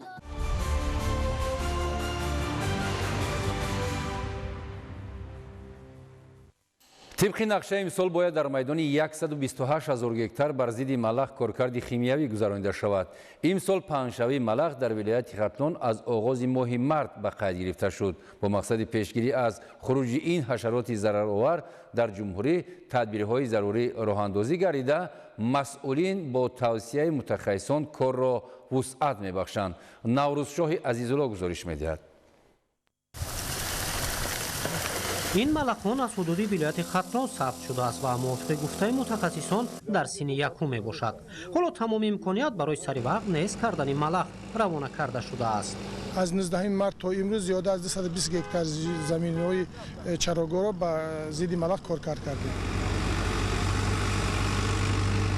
62 تراکتور با داروپوشک‌های وصل شده، 22 نقلیات خیلوکس با تجهیزات و اینچنین داروپوشک‌های دستی در مبارزه بر ضد ملخ از جانب مؤسسه دولتی اکسپدیسیون مبارزه بر ضد ملخ وزارت کشاورزی جمهوری تاجیکستان سفربر گردیده است. اینچنین امکانیت‌های علاوه‌ای از حساب شهر و ناحیه‌های ولایت ختلون، خواجگی‌های دهقانی و شهروندان استفاده می‌شود. ملخ از تخم نو پیدا می‌شود، زرد است. بعد از یک ساعت به شکل سیاه مبادل می شود. حالا در جمهوری بی‌ضررگردانی تمام شهر نویاده کارکرد کیمیایی رفته ایستاده است. با طول 2 سال می شود که کارمند موسمی هستیم. عین حال می بینیم در همین حدود نوحه خیلی کم شده است ملخ. سالی گذشته بسیار بود، امسال خیلی کمترک شده است. سال 2024 در کشور بر ضد ملخ در میدان 137,000 گکتار کارکرد کیمیایی گذرانیده شده بود. امسال باشد طبق مشاهده ها حدود پنجشنبه نسبتا کم است و باید در میدان 128,000 گکتار کارکرد گذرانیده شود. در صورت سری وقت چاراندیشی نکردن و به سن 4 و 5 رسیدن ملخ اگر از یک جانب مبارزه تکراری و خرج کلان طلب شود، از جانب دیگر تخمگذاری با زیادشوی این حشرات ضرررسان در سال آینده باعث می شود. ملخ ها یکی از حشرات خطرناکترین ساحه کشاورزی به حساب می روند. آنها نسبت به دیگر حشرات خیلی ضررآور و خیلی خطرناکتر می باشند، چون که خطرناکترین آنها از چه حساب مثلا معلوم کرده می شود؟ از ساخت دهان آنها. ملخ ها ساخت دهان خوینده دارند و به گروه پلیفک ها داخل می شوند، یعنی که پلی بسیار فک غذا از بسیار رستنی ها می توانند غذا می گیرند. این حال باشد ملخ ها بیش قریب که در اکثریت ناحیه‌های جنوبی علاقه که از کرمینه از تخم برآمدگی هستند، آنها در سین یکم یک توده مخصوصی که به همدیگر زیت شده یک جا توپ میستند. آنها در سین دوم از دوم به سوم گذاشتن، بعد یک توده کلان رو تشکیل میدن که مبارزه بر ضد این حشرات بردن خیلی دشوار میگردد. این حال که امکانیت هست باید که دست جمعانه مبارزه رو آغاز کرده نابود ساخت. علاقه میدان احتمالی پیدایش ملخ معین شده است. این شب روز باشد از جانب مشاهدهچیان نظارت گذرانده می شود و در صورت پیدایش همه امکانیت ها برای بی‌ضررگردانی سفربر می شود. ضمن مشورات و ستادهای صحرایی نقشه ها از جانب مؤسسه دولتی اکسپدیسیون مبارزه بر ضد ملخ وزارت کشاورزی در یک جایگی با متخصصان هماهنگ و کارکرد گذرانده می شود. در یک موضع تخم گذاشته ملخ تکرارا 3 مراتب بی‌ضررگردانی لازم است. مریه یک چون بار کارکرد رفته ایستاده بعد 5 روز پس با دویم کارکرد میکنه، به خاطر که بعد در سین 4 و 5 پر برآورده پروازی میکنه در سینی همی مایدکیش ما نابود کنیم ضرر نمیرسانه خوجگی قشلاق. ҳоло пайдоиши малах дар чарогоҳҳо ба қайд гирифта шудааст. дар сурати аз ҳозир чораандешӣ накардан давоми 60-70 рӯзи умр метавонад боғу тогзор, ҷангал ва майдони ғалаву сабзавотро ба нестӣ барад. аз ҳамин лиҳоз мутахассисон чораандешии бетаъхир ва муборизаи дастҷамъонаро бар зидди малах зарур медонанд. як малахи модина масалан метавонад дар дохили як кӯзача 18 تا 42 عدد تخم گذارد. با حساب میونه یک ملخ میتواند یک ملخ مدینه تا 105 عدد تخم گذارد که در یک متر کوادراتی چقدر مثلا ملخ کرمینای ملخ از تخم میبرد. این چه خیلی مثلا مبارزه بر ضد این دشوار است. عین حال که در سن یکم هستند این یک گویم که وظیفه مسئولین ساحه نیست. ملخ حشراتی هست که در حالت کم بی اهمیتی کردن یک آفت طبیعی رو به وجود میارد. باید که ما دست جمعانه با خوجگیداران عین حال باید پرزور کنیم کارو. малах асосан дар мавзеъҳои душворгузар тухм мегузорад ки ин ҳолат мубориза бар зидди онро душвор мегардонад. заҳрхимкат захира шудааст. бо сафарбаркунии коргарони мавсимӣ тавассути техникаю таҷҳизоти замонавӣ ҳадаф ба несткунии малах ва пешгирии таъсири ин ҳашароти зараррасон ба соҳаи кишоварзӣ равона карда шудааст. малах ҳоло дар чарогоҳҳо ба қайд гирифта шудааст ва ба истилоҳ ин ҳашароти зараррасонро офати табиӣ низ ном мебаранд. зеро дар сурати саривақт мубориза набурдан ин метавонад хисороти зиёд расонад. имсол тибқи мушоҳидаҳо дар ҷумҳурии тоҷикистон бояд дар майдони 128 000 гектар бар зидди малах коркарди кимиёвӣ гузаронида шавад. наврусоҳи азизулло, маҳмад саиди камол, ахбор.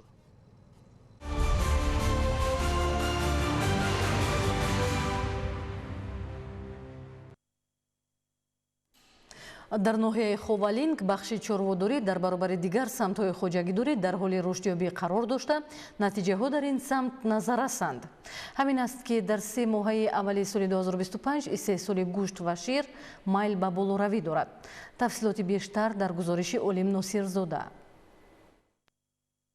дар натиҷаи татбиқи ҳадафҳои созандаи ҳукумати ҷумҳурии тоҷикистон кишоварзони ноҳияи ховалинг дар самти самаранокии афзоиши истеҳсолот ва рушди бахшҳои мухталифи соҳаи кишоварзӣ давра ба давра ба натиҷаҳои афзоянда ноил гашта истодаанд. тибқи маълумот ҳоло дар ноҳияи ховалинг масоҳати заминҳои корам 6299 гектарро ташкил медиҳад. майдони умумии чарогоҳҳо бошад 68125 гектар буда 32000 гектари он ба муассисаи давлатии хоҷагии ҷангали ноҳия мансуб аст. бо мақсади таъмин ва захиранамоии хӯроки чорво майдони умумии 1048 гектар барои кишту парвариши юнучка муайян гардидааст. соҳаи чорводорӣ дар ноҳияи ховалинг сол аз сол рушд ёфта, саршумори чорво зиёд карда шудааст. мувофиқи барномаи маҷмуавии рушди чорводорӣ, занбури асалпарварӣ, паррандапарварӣ барои солҳои 2023-2027 натиҷаҳои хуб ба даст оварда шуда истодааст ки ин истеҳсоли маҳсулоти чорводориро зиёд намуда дар таъмини амнияти озиқавории мамлакат саҳми худро гузошта истодаанд.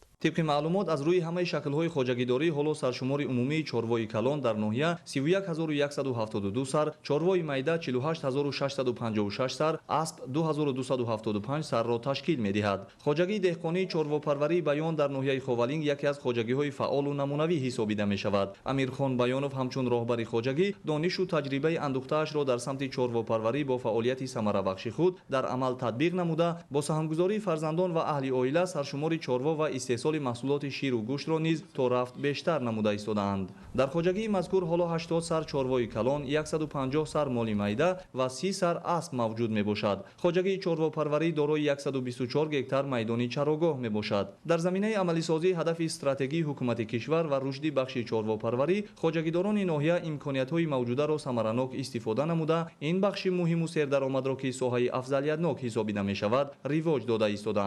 имсол 321 тонна истеҳсоли гӯшт, 826 тонна истеҳсоли шир ва 340 000 дона тухм дар ноҳия истеҳсол шудааст ки то охири мавсим бошад чорводорон истеҳсоли инҳоро хубтару беҳтар ба роҳ мемонанд. ба андешаи мутахассисон ба қадри зарурӣ захираи навъҳои гуногуни хӯрока ва солиму фарбеҳ гузаронидани чорво аз мавсими зимистон яке аз омилҳои асосии гирифтани насли солиму хушзод дониста мешавад. масъулони соҳа дар айни замон солимии чорворо аз заҳмату фаъолияти чорвопарварон дар мавсими зимистон унвон мекунанд. ҷиҳати хушдодкунии чорво низ аз ҷониби масъулону мутахассисони соҳа тадбирҳои муассир роҳандозӣ ва амалӣ карда мешавад. Бинобар андешаи мутахассисон, бордоркунии сунъӣ яке аз василаҳои муҳиму манфиатдори хушдодкунии чорво маҳсуб меёбад. ин усул дар ноҳияи Ховалин низ бо назардошти талабот ба кор бурда мешавад, ки натиҷаи онро масъулон чунин арзёбӣ намуданд. дар ноҳияи Ховалин адад нуқтаи бордоркунии сунъӣ мавҷуд аст. با تمام تجهیزات تامین هستند. 4 نفر فعالیت میکنند. در حاضر وقت بنابر سبب کم بودن طلبات نطفه آورده ذخیره کرده نشده. در حال پیدا شدن طلبات با نطفه از ناحیه واسع تامین کرده میشوند. در سالهای گذشته در دوام سال از کارهای باردارکنی صنعی 30-40 سرگسالهای خصوصات میگرفتیم ما. ҳозир мо ҳаракат мекунем ки бо ҳамин саршуморро зиёд кунем. кӯҳу дараҳои васеъ, руду чашмаҳои мусаффо ва иқлими мусоиди ноҳияи Ховалинг барои рушди соҳаи чорвопарварӣ беҳтарин имконият ҳисобида мешавад. сокинони маҳаллӣ ва хоҷагидорон бо истифода аз чунин шароит ва роҳу воситаҳои муосиру самаровар ва тавсияҳои судманди олимон мутахассисон дар рушду пешрафти соҳа саҳми назаррас гузошта истодаанд. сокинони шаҳри Левакан дар баробари истифодаи самараноки хоҷагоҳии деҳқонӣ ҳамчунин заминҳои назди ҳавлигиро мақсаднок истифода менамоянд. дар ин замина онҳо ҳамасола парвариши сабзавоти гуногуни барвақтиро ба роҳ монда бо иҷрои қоидаҳои агротехникӣ ҳосили фаровон ба даст меоранд. гузориши хабарнигорони мо дар ин хусус. ин маҳсулотҳое ки мебинед дастранҷи сокинони шаҳри Леваканти вилояти Хатлон аст ва имрӯз сокинон бо истифода аз имкониятҳое ки дар ихтиёр доранд заминҳои наздиҳавлигии худро самаранок истифода намуда барои беҳтару хубтар намудани вазъи зиндагии худ ҳамарӯза талош меварзанд. ислоҳот дар соҳаи кишоварзӣ имкон фароҳам овард ки деҳқонон дар натиҷаи меҳнати софдилонаву босамар аз қитъаҳои дар ихтиёр доштаашон ҳосили фаровони маҳсулоти гуногуни кишоварзӣ ба даст оварда сатҳи рӯзгори хешро баланд бардоранд. дар ҷамоатҳои шаҳраку деҳоти шаҳри Левакан сокинон дар истифодаи қидаҳои наздиҳавлигии хеш таваҷҷӯҳи зиёд равона карда аз ин ҳисоб дар беҳ гаштани сатҳи рӯзгорашон заминаи воқеӣ фароҳам меоваранд. در نزد حولگی 13 سطح زمین هستم.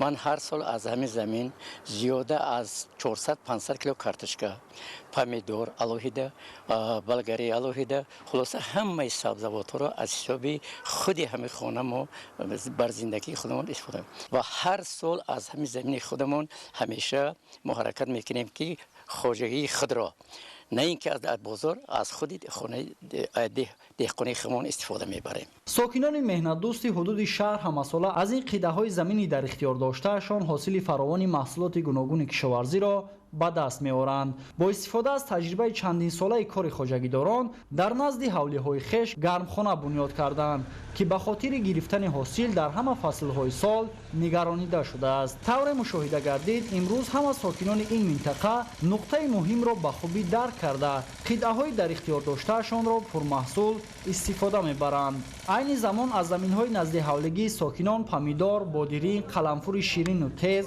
کارتوشکا، پیاز و دیگر انواع کشاورزی پرورش کرده محصول دسترنج خش را پیشنهاد ساکنان می‌گردانند. ساکنان شهر لیوکان زمین‌های نزد حولیگیمون ثمراناک استفاده می‌بریم.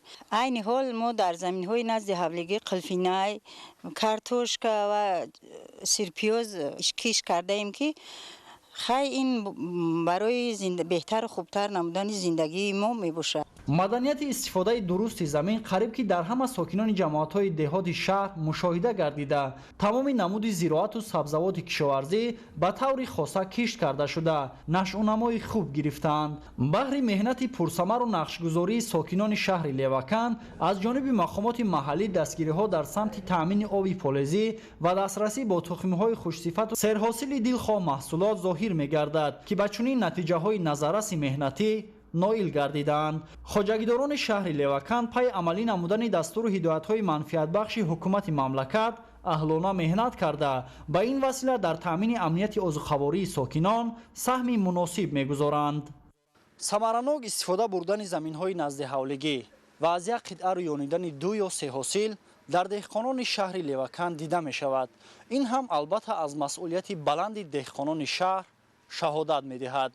محمد رجب عبدالله‌زاده، دولت فیض‌الله، شهر لیوکان، اخبار. истифодаи самараноку оқилонаи заминҳои назди ҳавлигӣ омили муҳими фаровонҳосилӣ ба ҳисоб меравад. Сокинони шаҳри Конибодоми вилояти Суғд низ заминҳои назди ҳавлигиро мақсаднок истифода мебаранд. Хусусан сокинони деҳоти Пулотон ва Фирӯзаобаи шаҳр дар ин самт фаъол буда бо истеҳсоли маҳсулоти хушсифат дар таъмини бозори истеъмолӣ саҳм мегузоранд. гузориши Абдуваҳоби Абдусаттор. сокинони шаҳри Конибодом ҷиҳати амалӣ намудани дастуру ҳидоятҳои президенти ҷумҳурии Тоҷикистон пешвои миллат муҳтарам Эмомалӣ Раҳмон оид ба ҳарчи бештар истеҳсол кардани маҳсулоти кишоварзӣ ва барои 2 сол захира намудани маводи зарурии ғизоӣ заминҳои наздиавлигии худро самараноку оқилона истифода мебаранд. зеро вазъи имрӯзаи ҷаҳони муосир тақозо менамояд ки масъалаи таъмини амнияти озуқаворӣ дар мадди аввал қарор дошта бошад ва ҳар қитъа замини корам самараноку оқилона истифода шавад. сокинон асосан дар заминҳои наздиавлигӣ картошка, сабзавот ва полезиро кишту парвариш карда давоми сол 2-3 ҳосил мегиранд ва дар баробари оилаи худ бозори дохилиро ҳам бо маҳсулоти тару тозаи кишоварзӣ таъмин менамоянд. сокини деҳоти Патари шаҳри Конибодом Мадамин Ҷураев ки дар маркази саломатӣ ба ҳайси табиб фаъолият дорад, дар назди ҳавлии худ дар масоҳати 501 замин 3 гармхона таъсис дода дар 3 қитъаи хурди дигар зироати кишоварзӣ аз қабили сирпиёз, каду, шалғам ва помидору бодиринг кишту парвариш менамояд ва давоми сол эҳтиёҷоти оилаи худро бо маҳсулоти кишоварзӣ аз ҳамин ҳисоб таъмин месозад. ҳамчунин дар назди ҳавлӣ дарахтони мевадиҳандаи себ, олуча, зардолу, шафтолу, гелос, хурмо ва ангур парвариш меёбад. аз ҳисоби 50 оилаи замбури асал ва парвариши чорво дар баробари таъмини оила бо гӯшту шир ва асали аз лиҳози экологӣ тоза буҷаи ин оила боз ҳам ғанӣ мегардад. заминҳои назди ҳавлига ҳаракат мекунем ки як ваҷаб замина бекор намонда ҳамин зимистон сар кара таги пилёнка кабудҳо мекорем. заминаи холӣ кара дуюм кишта сар кардем. 5 сотиқ гармхонама ҳаст. гармхона ба асони дарахтҳои ситруси 5 намуд мандарин, лимон, апелсин, тагаш ба бо мен кабудҳо мекорем. 12 сол боз ҳамон кати машғул шудем бо куча то парвариш карда куча бурувар содем. оилама ҳамон мана соҳаи тандурустӣ кор мекунад. дар вақти холигима ҳамин коракоти машғул мешем. 50 оила замбур асал дорем. ҳамаш ҳам ҳар як оила 18 кило то 20 кило асали тоза мегирем. истеҳсоли барзиёди маҳсулоти кишоварзӣ ки дар заминаи истифодаи самараноку оқилонаи замин ба вуҷуд меояд дар беҳдошти рӯзгори сокинон аҳамияти муҳим дошта имрӯз дар ҳар як оила ба як амали ҳатмӣ ва маъмулӣ табдил ёфтааст. дар шаҳри Конибодом ҷамоати деҳоти Фирӯзоба низ макони асосии истеҳсоли сабзавот ва дигар намуди маҳсулоти кишоварзӣ мебошад. аксари сокинони деҳоти мазкур дар заминҳои наздиавлигии худ дар шароити гармхона инчунин зери плёнка дар фаслҳои тирамоҳу зимистон ва баҳор шалғам, сирпиёз ва кабудӣ парвариш мекунанд ва баъдан дар ҷои онҳо кишти дигар намуди зироат аз қабили бодирингу помидор, қаламфури булғорӣ ва боимҷонро ба роҳ мемонанд. ин ҳам дар ҳолест ки вазъи кунунии ҷаҳон ва талаботи зиёд ба маводи озуқа водор месозад ки ҳар қитъа замин самараноку оқилона истифода шавад. Абдуваҳоби Абдусаттор, Илёс Бобоҷон, шаҳри Конибодом, ахбор. имрӯзҳо дар шаҳру ноҳияҳои вилояти Хатлон раванди кишти пунбадона вусъат дорад. кишоварзони вилоят бо инобати баландбардоштани ҳаҷми истеҳсолот кишти пунбадонаро бо усули муосир ба роҳ мондаанд. ин сол дар назар аст ки хоҷагидорони вилоят дар майдони 41 000 гектар кишти пунбадонаро бо усули муосир анҷом диҳанд. гузориши Самандар Шоев ва Искандари Саид. пахта ҳамчун ашёи хоми стратегӣ дар афзун намудани иқтисоди кишвар нақши муҳим дошта ҳамасола баҳри баланд бардоштани ҳосилнокӣ ва хушсифат ба даст овардани ҳосил аз ҷониби кишоварзони вилояти Хатлон тадбирҳои зарурӣ андешида мешавад. соли сипарӣ гардида бо номусоид омадани боду ҳаво ҳосилнокии майдони пахтазор дар шаҳру ноҳияҳо камтар гардида боис гардид ки дурнамои истеҳсолии барзимадоштаи чанде аз шаҳру ноҳияҳо таъмин нагардад. бо мақсади ин мавсим саривақт таъмин намудани дурнамои истеҳсолӣ масъулин дар ҳамкорӣ бо мутахассисони соҳа тасмим гирифтанд ки усули ҷадиду манфиатбахши кишту парвариши ин зироати техникиро бештар ба роҳ монанд. масоҳати 41 000 гектар замин барои кишти зери плёнкаи пунбадона дар ҳудуди шаҳру ноҳияҳои вилояти Хатлон ба нақша гирифта шуда имрӯзҳо раванди ин маъракаи муҳими саҳроӣ тавассути техникаҳои муосири соҳа бо маром идома дорад. пахтакорони вилояти Хатлон имсол тасмим гирифтанд ки дар майдони 124 500 гектар кишти пахтаро ба анҷом расонанд. تا به امروز در میدان 5160 گکتار کشت گذرانده شده است. پختکاران از تکنولوژی معاصر استفاده نموده مثال تصمیم گرفتند که در میدان 41000 گکتار کشتی زیر پلانکای پخته را گذرانند و تا به امروز در میدان 2510 گکتار منه کشتی زیر پلانکا گذرانده شده است. برای کشتی این ساله 91 عدد تخم پوشک ها آماده کار بوده و در نوبت خود برای به انجام رساندن کشتی با صفت پخته 50 عدد منه تخم پوشک های حاضر زمان چینی نیست آماده کار هستند.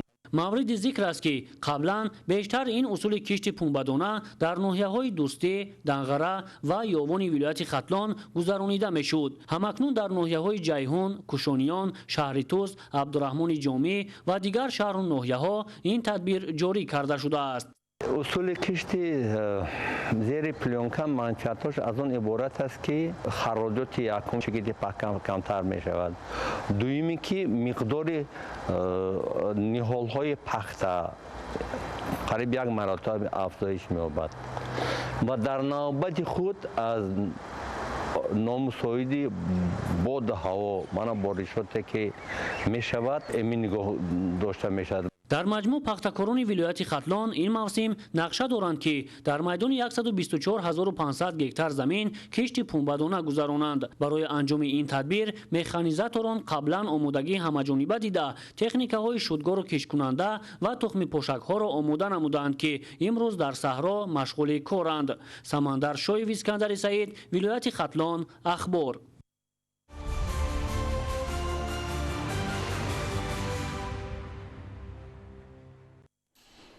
امروز در دانشگاه ملی تاجیکستان در حاشیه به امضا رسیدن شرطنامه میان جمهوری تاجیکستان، جمهوری قرغیزستان و جمهوری ازبکستان درباره نقطه پیوستشوی سرحدهای دولتی سه کشور و اعلامیه خوجند اوید به دوستی ابدی همایش علمی برگزار گردید.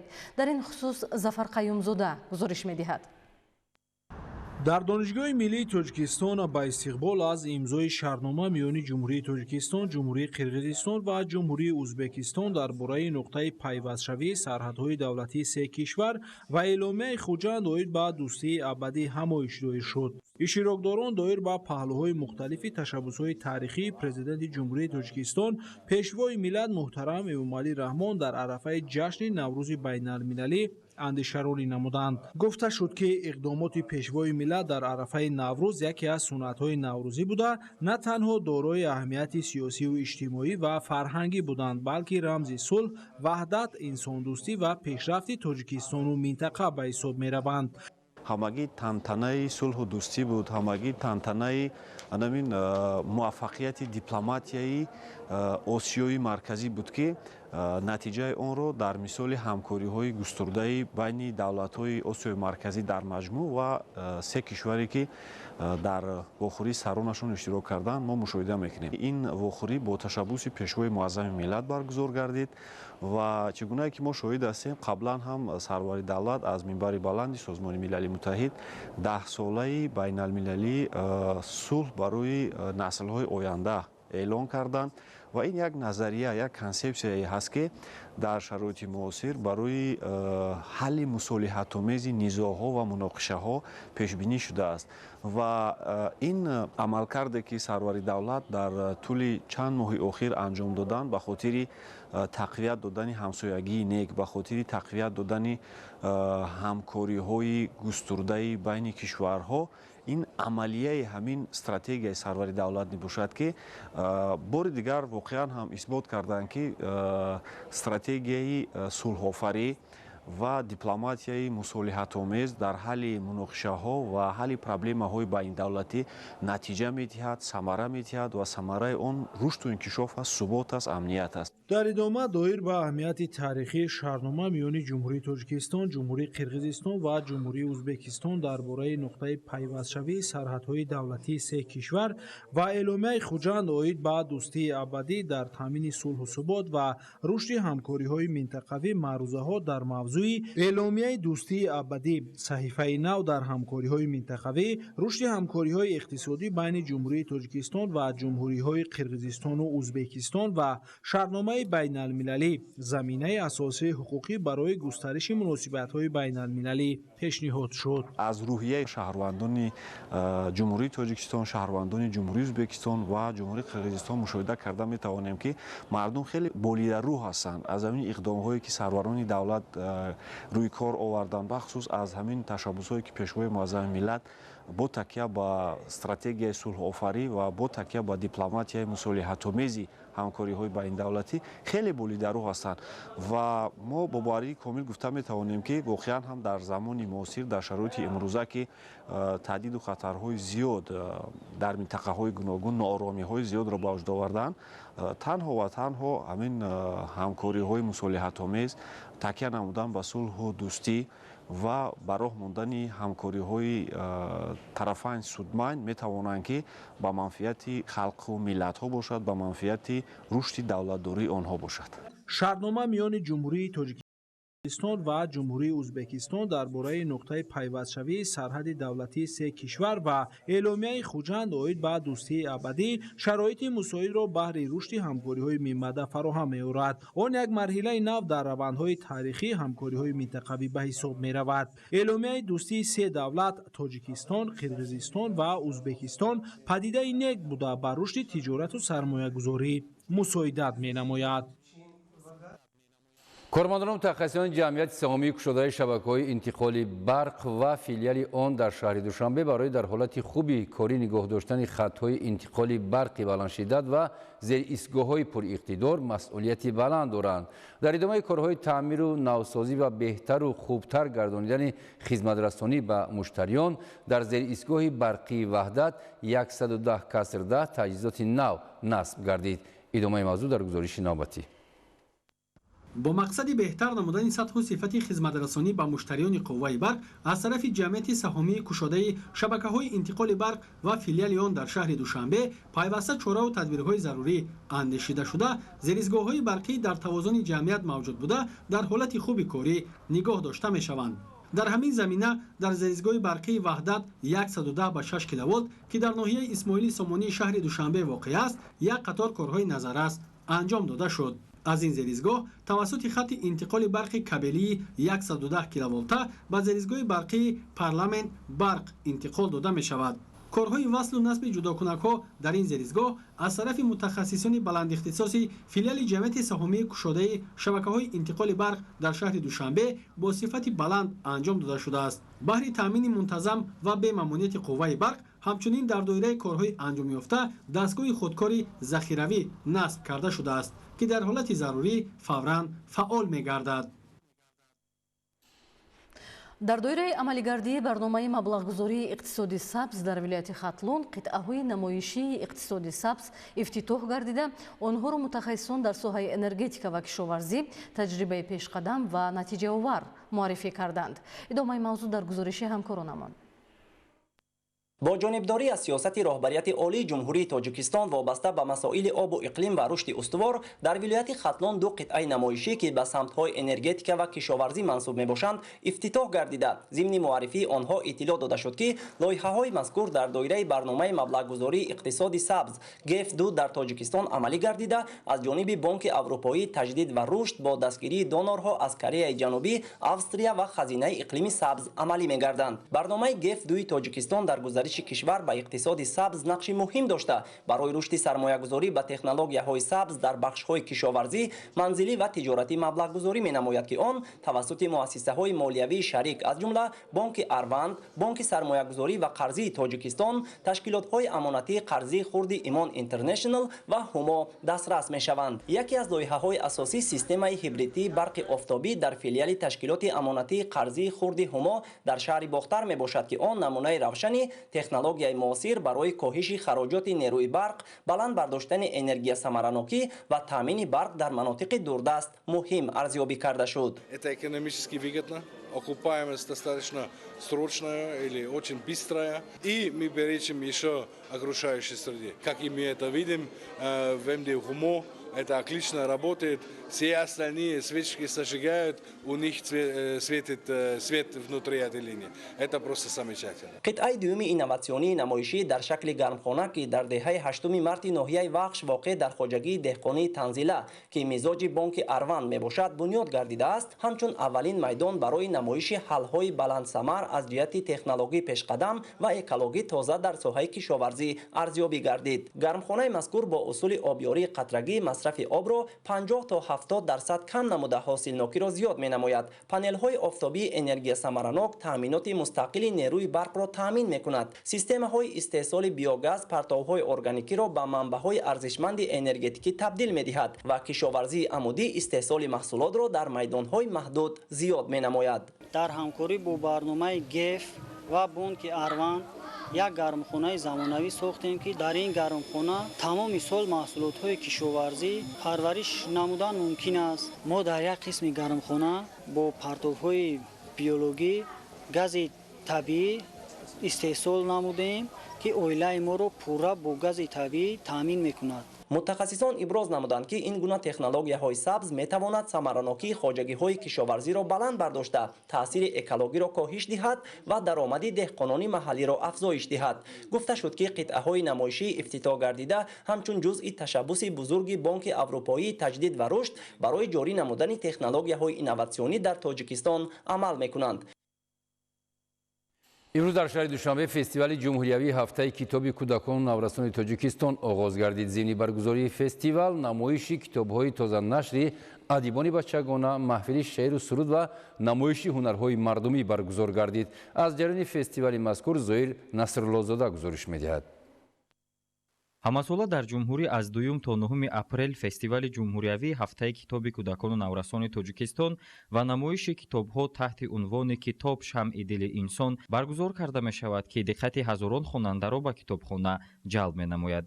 бояд тазаккур кард ки фестивали мазкур бо ташаббуси вазорати фарҳанг ва китобхонаи давлатии бачагонаи ҷумҳуриявӣ ба номи Мирсаид Миршакар доир шуда, ҳадаф аз он тарғиб ва оммавигардонии хониш дар байни кӯдакону наврасон, ҷалб намудани таваҷҷӯҳи хонандагони наврас аз ҷумла хонандагони эҳтимолӣ ба китобу хониш ба китобхона ҳамчун маркази иҷтимоии фарҳангӣ, ташаккули одат ва малакаҳои хониш ва дар ин замина мусоидат намудан ба такомули фарҳанги иттилоотии кӯдакону наврасон мебошад.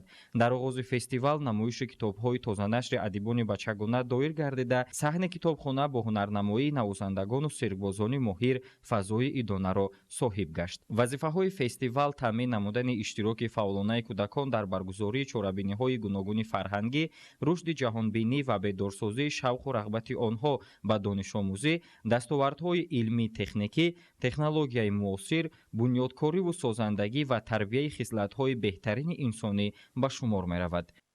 баргузории фестивали ҳафтаи китобҳои кӯдакону наврасони тоҷикистон ин қабл аз ҳама барои ошноӣ бештар пайдо кардани насли навраси тоҷикистон ба осори нависандагони тоҷикистон мебошад ва чӣ хуш аст ки тӯли як ҳафта хурдсолон имкон пайдо мекунанд ки бо шоирон ва нависандагони дӯстдоштаи худ аз наздик оид ба нақшу мақоми адабиёти кӯдакону наврасон дар тарбияи маънавӣ насли наврас, яъне бо саволҳои худ посухҳои мувофиқ гиранд.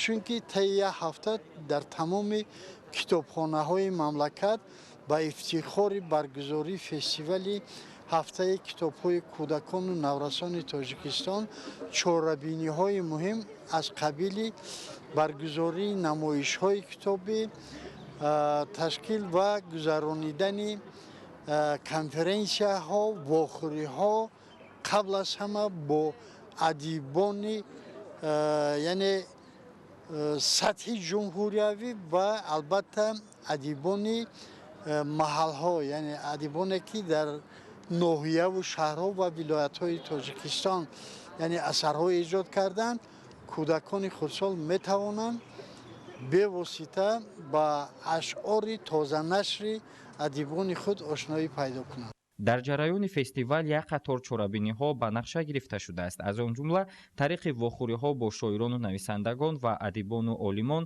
намоиш савдо ва шиносоӣ бо китобҳо, қироати шеърҳо, беҳтару бештар шинос кардани насли наврас бо таърихи миллат, дастовардҳои истиқлолияти миллӣ, мероси баландғояи гаронбаҳои ниёгон мебошад. баргузории чунин фестивалҳо дар навбати худ заминаи мусоид фароҳам меоранд то хонандагон ба китобҳои тоза нашр дастрасӣ пайдо намоянд. ҳамчунин ин гуна чорабиниҳои самарабахши оммавӣ бо мақсади тарбияи насли наврас дар рӯҳияи созандагӣ, ташвиқу тарғиби ҳамаҷонибаи асарҳои замонавӣ ва хонданбоби адибону олимон ва ғайра дар тамоми шаҳру навоҳии ҷумҳурӣ доир карда мешавад. дар донишкадаи давлатии фарҳанг ва санъати тоҷикистон ба номи Мирзо Турсунзода чорабинии фарҳангӣ баргузор гардид. дар ин тадбири мазкур вобаста ба фаъолияти ҳунарпешаи халқии тоҷикистон, ҳаҷвнигори шинохта Шодравон Аловиддин Абдуллоев ва саҳми он дар рушди санъати ҳаҷв маърузаҳо пешниҳод гардид. имрӯз дар донишкадаи давлатии фарҳанг ва санъати тоҷикистон ба номи Мирзо Турсунзода чорабинӣ баргузор гардид. дар чорабинӣ намояндагони аҳли фарҳангу санъат ва омӯзгорону донишҷӯён иштирок намуданд. иброз гардид ки Аловиддин Абдуллоев 15 майи соли 1965 дар шаҳри Бохтари вилояти Хатлон таваллуд шуда ва 17 феврали соли 2023 дар синни 57 солагӣ аз олам даргузашт. ҳунарманд соли 1989 донишкадаи давлатии санъати ба номи Мирзо Турсунзодаро хатм карда, корро дар театри мусиқии маъзакавии шаҳри Хурғонтепа оғоз намудааст. ӯ дар ин ҷо ба ҳайси ҳунарпеша ва коргардон бо муваффақият кор карда чандин солҳо роҳбари ин театрро бар дӯш дошт. Аловиддин Абдуллоев барои нақшҳои мондагор ва хидматҳои пурарзиш соли 2006 бо унвони ҳунарпешаи шоистаи Тоҷикистон ва соли 2013 бо унвони ҳунарпешаи халқии Тоҷикистон сарфароз гаронида шуд. ҳунарманди маъруф бо барномаи шӯхиҳои Аловиддин ки солҳои зиёд таҳия менамуд, байни тамошобини тоҷик аз маҳбубияти хос баҳравар буда, ҳаводорони ҳунараш рӯз то рӯз меафзуданд. дар идомаи чорабинӣ як зумра ҳунармандон аз ҷониби раёсати донишкада бо сипоснома қадрдонӣ карда шуд. бо ибтикори ташкилоти ҷамъиятии маркази фарҳангии тоҷикон дар донишгоҳи техникии алоқа ва информатикаи Москва ба ифтихори ҷашни байналмилалии Наврӯз чорабинии тантанавӣ баргузор гардид. Зафар Қаюмзода гузориш медиҳад. дар ҳамоиши ҷашнӣ масъулони донишгоҳи техникии алоқа ва информатикаи Москва, намояндагони мақомоти марбутаи кишвари иқомат, доираҳои илму фарҳанг, намояндагони корпуси муқими дипломатии Москва ва тоҷикони муқими Русия иштирок намуданд. зимни баргузории чорабинии идона зикр шуд ки Наврӯз рамзи ваҳдату сарҷамӣ ва таҳкиму густариши арзишҳои муқаддаси миллӣ ба ҳисоб рафта, дар арафаи он тамоми қишрҳои ҷомеа бо ҳисси эҳтиром ба суннатҳои ниёгон ин ҷашни қадимаи миллиро гиромӣ медоранд. ба таъкиди иштирокчиёни чорабинӣ, ин ҷашни фархонда ки бо ташаббуси пайгиронаи президенти ҷумҳурии Тоҷикистон, пешвои миллат муҳтарам Эмомалӣ Раҳмон ва кишварҳои ҳавзаи Наврӯз чанд сол қабл соҳиби мақоми байналмилалӣ шуд, чун қадимтарин ва зеботарин ҷашни мардуми мо ба ҳисоб меравад. ҳамзамон ҳукумати Тоҷикистон дар давоми солҳои соҳибистиқлолӣ бо мақсади арзгузорӣ ба арзишҳои миллию фарҳангӣ, аз ҷумла ҷиҳати боло бурдани эҳтирому мартабаи Наврӯз тадбирҳои мушаххасро амалӣ менамояд. Наврӯз ҷашнест ки инсонҳоро муттаҳид карда ба сӯи ваҳдату созандагӣ ва солу собот ҳидоят менамояд. Наврӯз ҷашни хушиву шодӣ ва хушбахтиву гармӣ мебошад. ин хусусиятҳои Наврӯзро дар ин ҷо мушоҳида намудем. истиқболи гарму самимӣ аз Наврӯз, шодиву хурсандӣ ва рақсу суруду фазои ҷашнӣ. дар чорабинӣ барномаи фарҳангии бошукӯҳ аз ҷониби донишҷӯёни тоҷик ва ташкилоти ҷамъиятии маркази фарҳангии тоҷикон дар шаҳри Москва пешниҳодӣ ҳозирин гардид. дар ин замина иштирокдорон бо фарҳанги пурғановат, мероси маънавӣ, санъат ва анъанаи мардуми тоҷик шинос шуданд. мусиқии ноби тоҷикӣ, оҳангҳои дилнишин ва рақсҳои зебои донишҷӯёни тоҷик аҳли нишастро дар фазои зебогӣ ва пурнишод қарор дод. дар идома тавассути видеороликҳо фарҳанг, ҳунарҳои мардумӣ, хӯроку либосҳои миллии тоҷикон ва маконҳои сайёҳии Тоҷикистон намоиш дода шуд. меҳмонони ҷашни наврӯзии тоҷикон ба хӯрокҳои миллии тоҷикӣ мароқиб беандоза зоҳир намуданд. Зафар Қаюмзода, Хуршеди Саидаҳмад, шаҳри Москваи Федератсияи Русия, барои барномаи иттилоотии ахбор.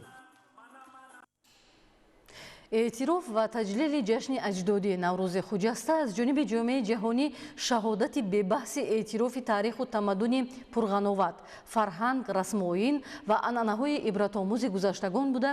تجلیل پرشکوه آن در سراسر جهان نشان احترام به سنت‌های دیرینه مردم آریایی تبار است.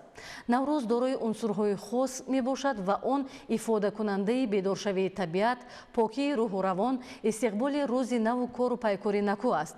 بخشیده به جشن بین المللی نوروز در شهر و ناحیه‌های مملکت چورابینی‌های فرهنگی و همایش‌های علمی برگزار گردیده ایستاده است که از جریان آنها خبرنگاران ما گزارش می‌دهند. با مناسبت عید بین المللی نوروز در شهر خوجند کنفرانس علمی نظریوی تحت عنوان امام علی رحمان احیاگر جشن و عنعنه‌های ملی تاجیکان برگزار گردید. قبل از آغاز همایش اشتراکداران با نمایش عنعنه‌های ملی از جمله هنرهای مردمی، طعام‌های ملی، علی مادر، مراسم خانواده‌شوی نوجوانان و شعر و ترانه‌خوانی شناس شدند. ابراز گردید که نوروز عالم افروز رمز پاکی و صفا، شادی و نشاط، امید و آرزوهای نیک و تجسمگر سنت‌های والای اجدادی میباشد. این جشن بزرگ پیام سازندگی، بنیادکاری، دوستی و رفاقت و همدیگر فهمی را به دلها می‌آورد. گفته شد که در دوران استقلال دولتی با شرافت سیاست خردمندانه پرزیدنت جمهوری تاجیکستان، پیشوای ملت، رئیس حزب خلقی دموکراتی تاجیکستان محترم امام علی رحمان جشن نوروز احیا گردیده مقام بین المللی را کسب نمود. نوروز جزئی مهم فرهنگ ملی تاجیکان به شمار رفته. در طول موجودیت بیش از 6000 ساله چون سرچشمه مهمی اخلاقی و تربیوی برای در روحیه بنیادکاری و سازندگی، تحملگرایی، خویشتن‌شناسی، زیبایی پرستی، دوستی و رفاقت، همدستی و نیکی و نکوکاری تربیت نمودن انسانیت، خدمت و فرهنگ ملت کهن بنیاد و صاحب تمدن تاجیک را در عرصه جهان معرفی نموده است. با افتخار ابراز گردید که محض با تشبث پیشوای ملت سال نو اجدادی نوروز مقام بین المللی را سزاوار گردیده. 6 مقام چکن، اطلس و ادرس و دیگر آثار و ارزش‌های باستانی امان از طرف سازمان جهانی یونسکو چون میراث فرهنگ بشری اعتراف شدند. این همه امکان تاریخی داد که تاجیکان در عرصه جهان چون ملت کهن بنیاد و تمدن ساز معرفی گردیدند. در ادامه فعالان و سابقه‌داران برای سهم ارزنده در ترغیب و تشویق هدف‌های آیین‌ناموی و برنامه حزب بلند برداشتن مقام آن در جامعه، مساعدت در تشکیل و برگزاری چاره‌بینی‌های مهم سیاسی، تقویت حس خودشناسی و خودآگاهی و جلب مردم به کارهای سازندگی با مدال جشنی 30 سالگی حزب خلقی دموکراتی تاجیکستان و سپاسنامه کمیته اجرایی مرکزی حزب خلقی دموکراتی تاجیکستان قدردانی شدند. наврӯз ҷашнест ки инсонҳоро муттаҳид карда ба сӯи ваҳдату созандагӣ ва сулҳу субот ҳидоят менамояд. наврӯз ҷашни хушиву шодӣ мебошад. дар хадамоти давлатӣ муҳофизаи вазорати корҳои дохилии ҷумҳурии тоҷикистон ба муносибати таҷлили ин ҷашни бостонӣ чорабинии пуршукӯҳи фарҳангӣ баргузор гардид. қабл аз оғози чорабинӣ намоиши расму оинҳои мардумӣ, дастранҷи деҳқонон, косибону оҳангарон ва таомҳои миллии хоси наврӯзӣ баргузор гардид ки меҳмонон аз он дидан намуда ба онҳо баҳои баланд доданд. қайд гардид ки наврӯз пайвандгари наслҳо, мунодии сулҳу осоиш ва дӯстиву рафоқат байни халқҳои ҷаҳон мебошад.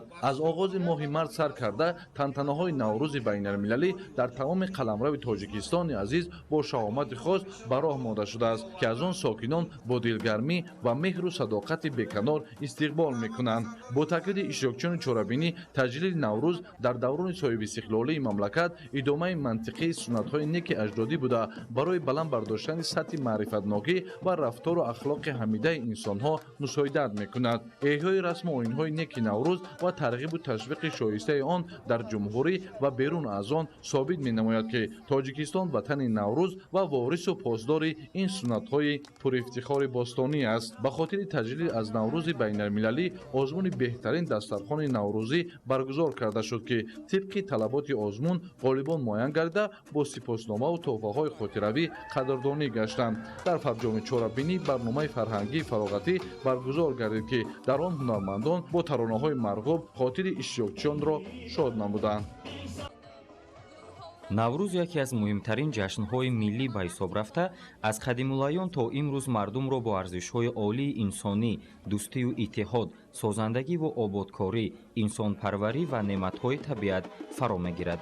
Бахшида ба ҷашни наврӯзи байналмилалӣ дар маркази ҷумҳуриявии таълимию методии кумитаи ҳолатҳои фавқулода ва мудофиаи гражданӣ назди ҳукумати ҷумҳурии Тоҷикистон чорабинии фарҳангӣ баргузор гардид.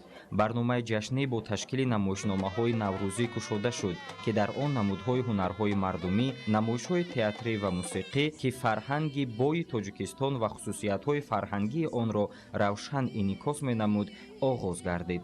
кӯдакону наврасоне ки волидонашон дар кумитаи ҳолатҳои фавқулода ва мудофиаи гражданӣ назди ҳукумати ҷумҳурии Тоҷикистон фаъолият менамоянд, дар васфи баҳору наврӯз шеърҳо қироат намуданд, ки аз шодии бепоёни онҳо дарак медиҳад. дар қисмати дигари ҷашнгоҳ дастурхони идонаи наврӯзӣ бо назардошти расму оинҳои миллии тоҷикӣ аз ҷумла ҳафтсину ҳафтчин ороста шуда буд. ташаббусҳои баланди инсондӯстонаи сарвари давлат дар арсаи байналмилалӣ калон арзёбӣ мегардад, ки далели ин гуфтаҳо аз ҷониби ЮНЕСКО наврӯзро ба феҳристи мероси фарҳанги ғайримоддии башарият ворид намуданд ва 21 март ҳамчун ҷашни байналмилалии наврӯз эълон гардидан мебошад. дар қисмати охири чорабинӣ аз ҷониби кормандони кумита барномаи фарҳангӣ пешниҳод гардид, ки хотири тамошобинон ва ҳозиринро болида намуданд. ҷашни наврӯз аз қадимтарин ва густурдатарин идҳои мардумони ориёи табор ба ҳисоб рафта, умри беш аз 6000 сола дорад. наврӯз худ анъанаи рӯзи навро дошта, дар аввали соли хуршедӣ таҷлил карда мешавад.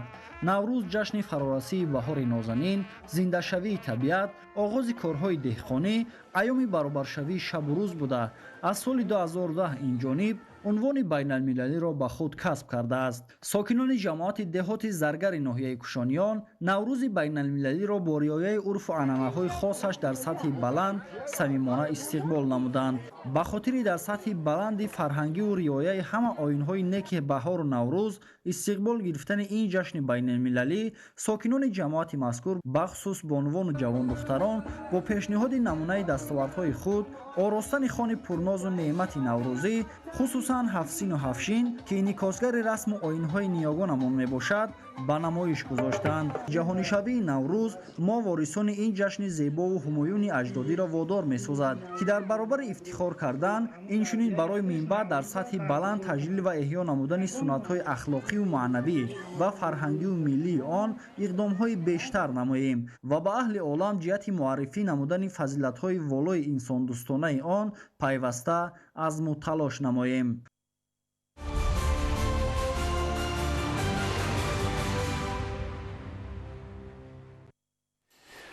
солҳои охир иштирок ва ғолибияти хонандагони тоҷик дар олимпиадаҳои байналмилалӣ зиёд шудааст, ки ин натиҷаи тадбирандешиҳои пайвастаи ҳукумати ҷумҳурии Тоҷикистон мебошад. хонандагони тоҷик бо 11 медал аз олимпиадаи байналмилалие, ки аз 29 то 31 март дар ҷумҳурии Қазоқистон баргузор гардид, ба ватан баргаштанд. гузориши Қамариддин Ҳусейнзода. ғолибону иштирокчиёни олимпиадаи байналмилалиро дар фурудгоҳи байналмилалии шаҳри душанбе омӯзгорони муассисаҳои таълимӣ ва наздикону пайвандон гарму самимӣ истиқбол гирифтанд. хонандагони тоҷик дар олимпиадаи байналмилалии Informatics Asia 2025 аз 29 то 31 март дар шаҳри остонаи ҷумҳурии Қазоқистон аз рӯи 9 категория баргузор гардид, ки дар он хонандагони тоҷик сазовори 11 ҷойи намоён, 2 ҷойи дуюм ва 9 ҷойи сеюм гардиданд. мо дар олимпиадаи байналмилалии Informatics Asia 2025 дар Қазоқистон иштирок варзидем ва сазовори ҷойи сеюм гардидем ва миннатдории худро ба пешвои муаззами миллат муҳтарам ҷаноби олӣ Эмомалӣ Раҳмон мерасонам. барои мо чунин шароитҳо фаро оварданд, ки мо дар ин озмунҳои сатҳи баланд иштирок менамоем ва парчами ҷумҳурии Тоҷикистонро баланд мевардорем. олимпиадаи байналмилалӣ бо мақсади баланд бардоштани сатҳи дониши хонандагон ва ҷалби таваҷҷӯҳи наврасону ҷавонон ба фанҳои табиатшиносӣ дақиқ баргузор гардида имкон медиҳад ки нерӯи зеҳнии наврасон инкишоф ёбад.